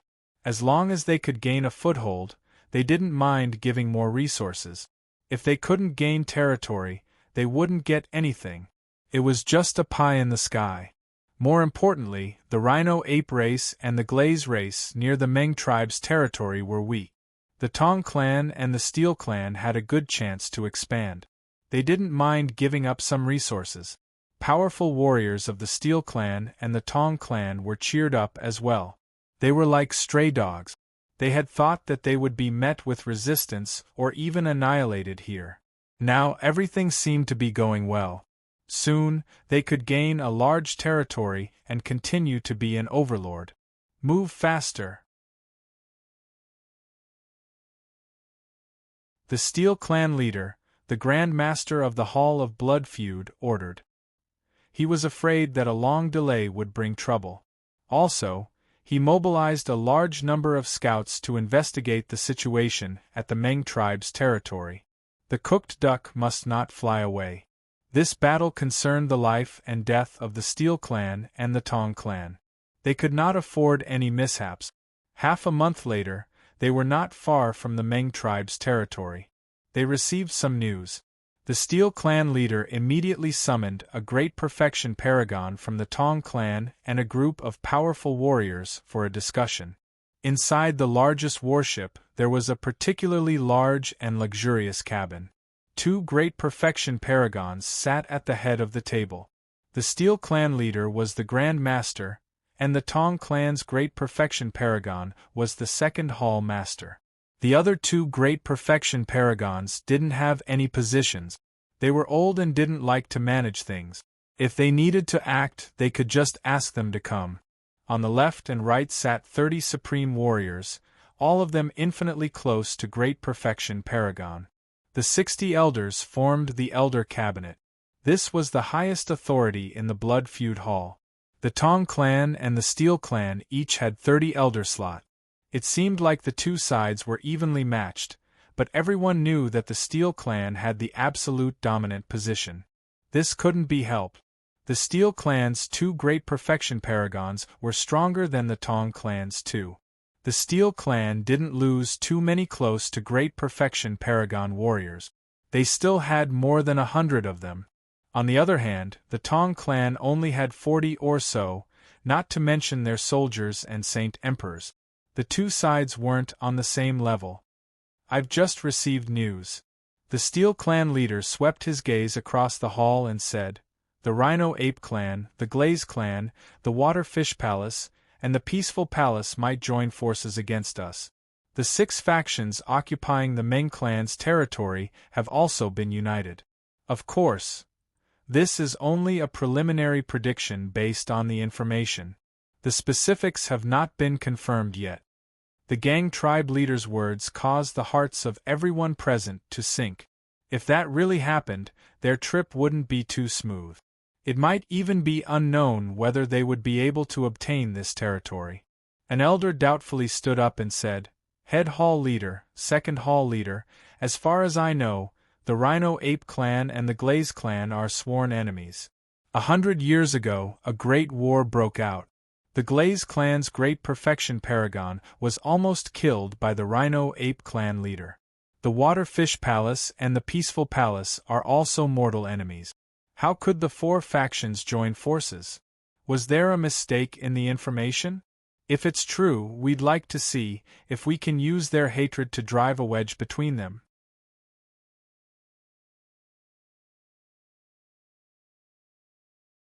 The hall was immediately filled with discussions and discussions.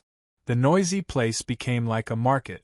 The head hall leader and second hall leader also discussed for a while, but they couldn't come up with any good ideas. The main thing was that they couldn't be sure if the alliance was real or not. They were just making a contingency plan. "All right." After discussing for a long time, the Steel Clan leader said, "We'll stick to the original plan. Regardless of whether the alliance is real or not, we have to give it a try. We have no way out. No matter how hard, tiring, or dangerous this battle is, we have to fight."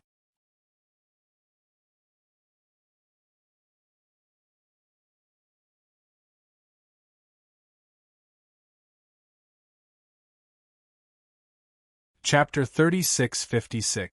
Although they had managed to obtain some information, it was of little significance to the Steel Tribe and the Tong Tribe. They continued to advance while gathering more scouts to investigate the realms of the overlords, to see if the Rhinoceros Ape Tribe and the Glaze Tribe had joined forces. The Rhino Ape Tribe and the Glaze Tribe did not make any moves. They did not mobilize their armies, and their experts did not seem to be moving. There were also no rumors of the overlords moving against them in the realms. Therefore, the Steel Tribe and Tong Tribe were very puzzled. Could it be a rumor spread by someone with ulterior motives? The 6 major factions in the Meng tribe's territory had indeed joined forces. Their armies and experts were stationed at the outer realms, clearly ready for war. They did not care about the 6 major factions. They did not have a single paragon. They could easily toy with them. Half a month later, the warships arrived. The scouts still did not have any definite information. The Steel Tribe King had given the order to attack a realm first and occupy a base. It was not good for so many tribesmen to stay on the warships all the time. They chose a small realm that didn't have any experts stationed there. Thus, they were able to easily conquer this realm. After conquering the realm, they chose a large city and chased the citizens out. Then, they began to set up divine runes in the city, preparing to make it their temporary headquarters. As soon as they attacked the realm, the armies of the 6 major factions began to teleport to the realms nearby. They formed an encirclement, surrounding the Steel Tribe and Tong Tribe. At the same time, the Rhino Ape Tribe, the Glaze Tribe, the Aqua Fish Palace, and the Peaceful Palace moved. The armies of the 4 major factions flew over. The Rhino Ape Tribe mobilized many experts who were infinitely close to Paragon level. The Rhino Ape Tribe knew that it was impossible for them not to contribute this time. Otherwise, the Glaze Tribe, the Aqua Fish Palace, and the Peaceful Palace would definitely object. For the long-term peace of the Rhino Ape Tribe, they had to help and expel the Steel Tribe and Tong Tribe. Otherwise, with such a powerful neighbor, they could be wiped out at any time. As soon as the 4 superforces made their move, the Steel Tribe and Tong Tribe were shocked. They had just arrived and were completely clueless about the situation. They didn't know much about the Rhino Ape Tribe, the Glaze Tribe, the Water Fish Palace, and the Peaceful Palace either. How could they not panic now that they were facing them head-on? The 4 overlords and the 6 great forces had surrounded them. It was as if they had fallen into a wolf's den, causing the Steel Tribe and Tong Tribe to panic. The higher-ups of the Steel Tribe and Tong Tribe, on the other hand, threw caution to the wind. They had no intention of escaping.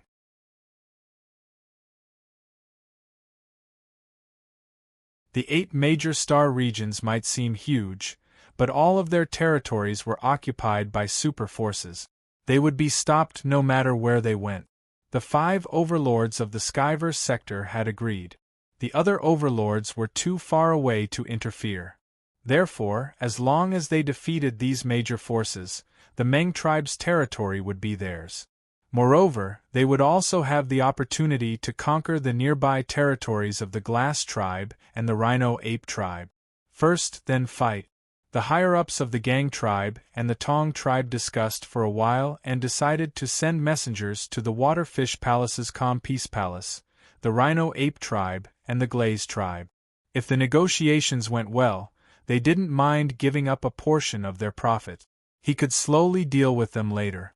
This agreement could be torn up at any time, so it didn't matter if it was there or not. If tribe died, the tribe's tribe, and tribe, the tribe of saints, the tribe and tribe, they, the tribe, would tribe, and one. The tribe and tribe, one,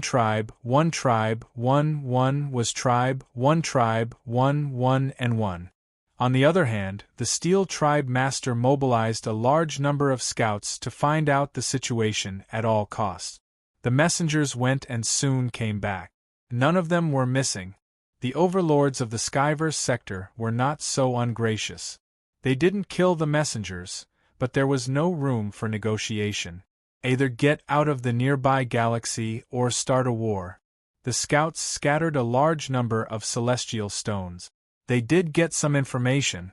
At least, they had a general idea of the 4 forces' strength. The Palace of Tranquility was the 2 most powerful. They had more than 100 warriors close to it, followed by the Palace of Waterfish. As for the Glaze race and the Rhinoceros Ape race, they were much weaker. The war 100 years ago had hurt them greatly. The Rhinoceros Ape race, in particular, suffered a great loss because of Luli. It was said that the Rhinoceros Ape race had passed away. The Steel Tribe and the Tong Tribe were more confident now. The 4 overlords seemed to be intimidating, but they were all paper tigers. Would the 4 forces dare to fight them to the death? They had nowhere else to go, so they would fight to the bitter end. But did the 4 races have the courage and determination to fight to the bitter end? After some discussion, the leaders of the 2 races made up their mind. They would take the initiative to attack one overlord and see if they could stop it. They were betting that the 4 overlords would not work together and that they wouldn't have the courage to fight to the bitter end. If there was no way out, then they would all die here.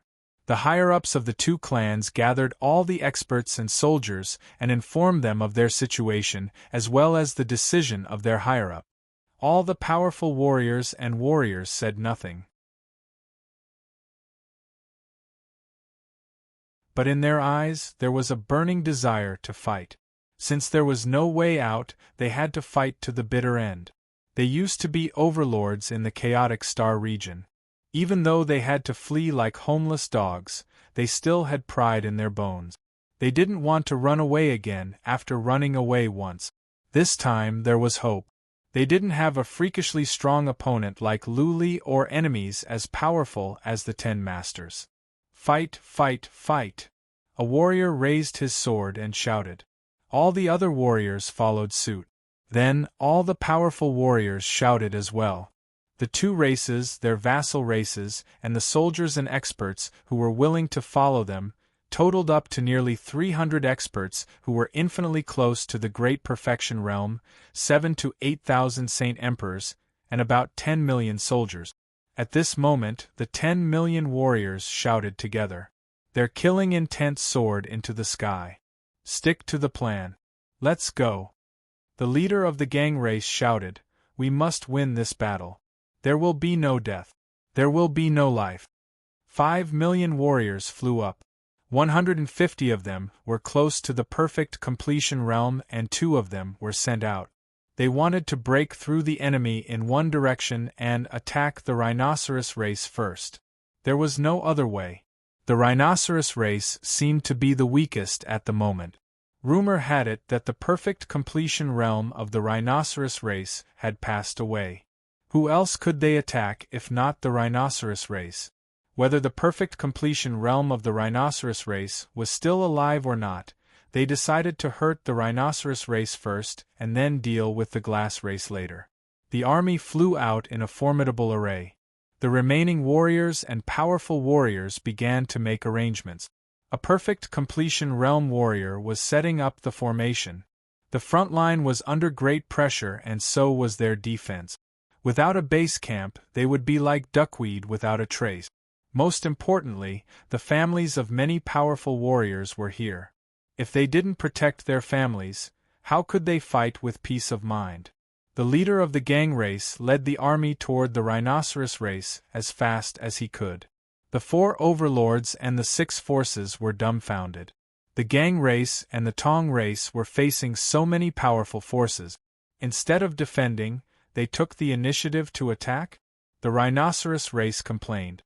There were more powerful warriors that were close to it, let alone 2 at the perfect completion realm. How were they supposed to stop them?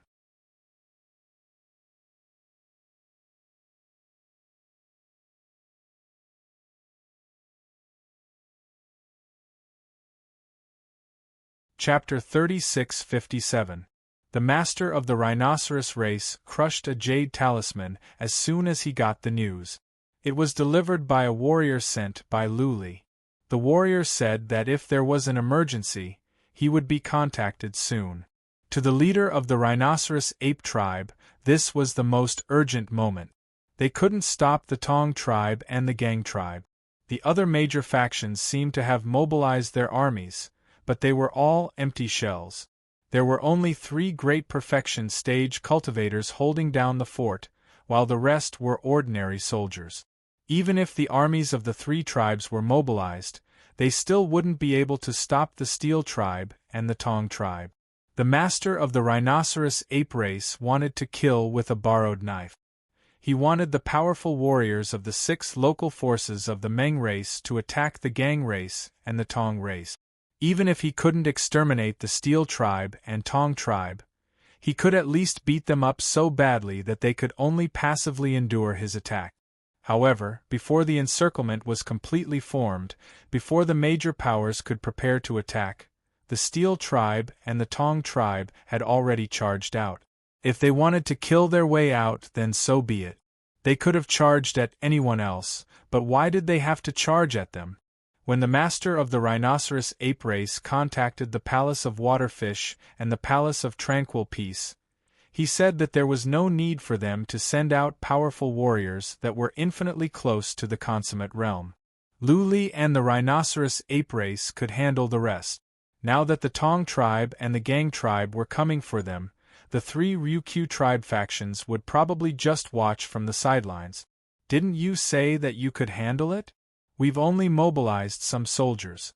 We don't have any experts, so we can only help you restrain the great perfection deities. You can settle the rest yourself." He had lifted a rock and smashed his own foot. The master of the rhinoceros ape race was in a difficult situation. He had to contact Luli and ask him to find a way. He also sent a message to the Waterfish Palace's Peaceful Peace Palace and the Glass Race, requesting their assistance. The 6 great factions also sent out their armies to attack the Tong tribe and Gang tribe's rear headquarters, hoping that the Tong tribe and Gang tribe would return to reinforce them. 6 hours after the Jade Talisman was crushed, Lu Li's voice came from a castle where the master of the rhinoceros ape race was at. "What is it? You don't know the situation?" The rhinoceros ape tribe king was so angry that his beard curled up. He said angrily, "Shuecho Temple has dispatched millions of soldiers, including 2 absolute realm experts, and more than 100 experts who are infinitely close to the absolute realm. They are coming straight for us. What do you want us to do? What else can we do? Fight."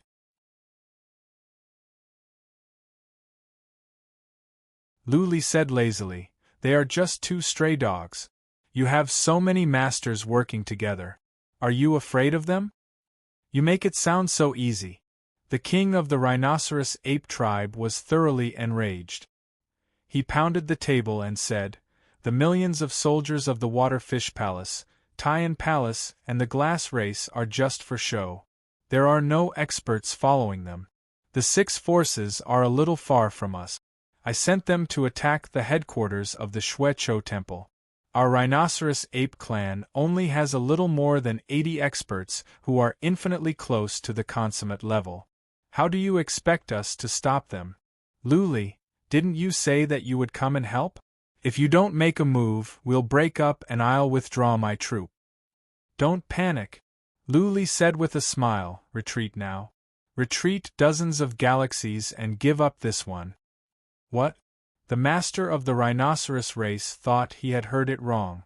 A glint of coldness rose in his eyes as he said coldly, "Lu Li, are you kidding us?" Lu Li said, "You are not young anymore. Can you be more mature? I'm asking you to retreat, not to abandon your territory. Think about the situation now. Do you think the Shuecho Temple dares to occupy dozens of universes? Do they dare to go too far from their base camp? The base camp is filled with the families and relatives of those powerful warriors.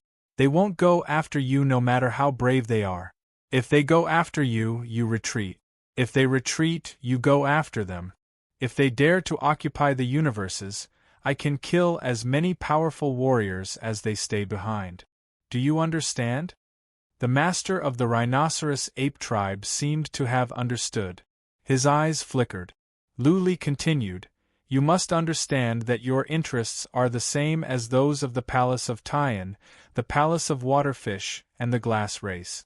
How many forces can tolerate the Shuecho Temple's arrogance here? Didn't the 6 forces go and attack the base camp?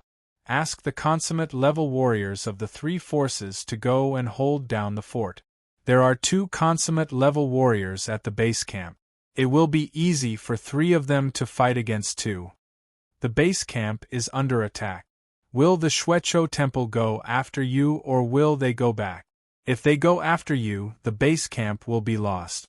If they go back, they will still be surrounded and they will be back to square one.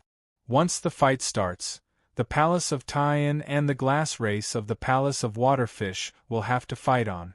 Either the Shuecho Temple is subdued and driven out or the 4 overlords will be doomed. Do you think the 4 overlords can't defeat 2 stray dogs?" Lu Li's words made the master of the rhinoceros ape tribe more confident. He was not an idiot. It was just that the situation was not in their favor and he was losing his cool. He thought about it and asked, "What about you? When are you going to make a move? Don't tell me you are just here to enjoy the show?" "Ha ha, no."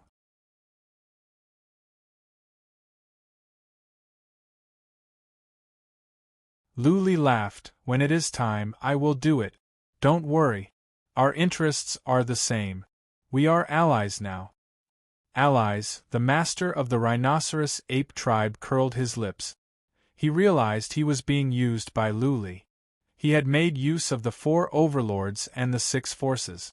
That being said, the Shuecho Temple did pose a threat to their survival, or else they would not be fooled. Lu Li's voice disappeared. The master of the rhinoceros ape tribe made up his mind. He ordered the army to retreat. They gave up the dozens nearby regions and retreated deeper into the territory of the rhinoceros ape race. At the same time, he sent a message to the Palace of Waterfish and the glass race of the Palace of Tyan, saying that he would contain the main force of the Shuecho Temple here and ask 3 consummate warriors to help the 6 forces and destroy the base camp of the Shuecho Temple. The master of the rhinoceros ape race did begin to contain the Shuecho Temple.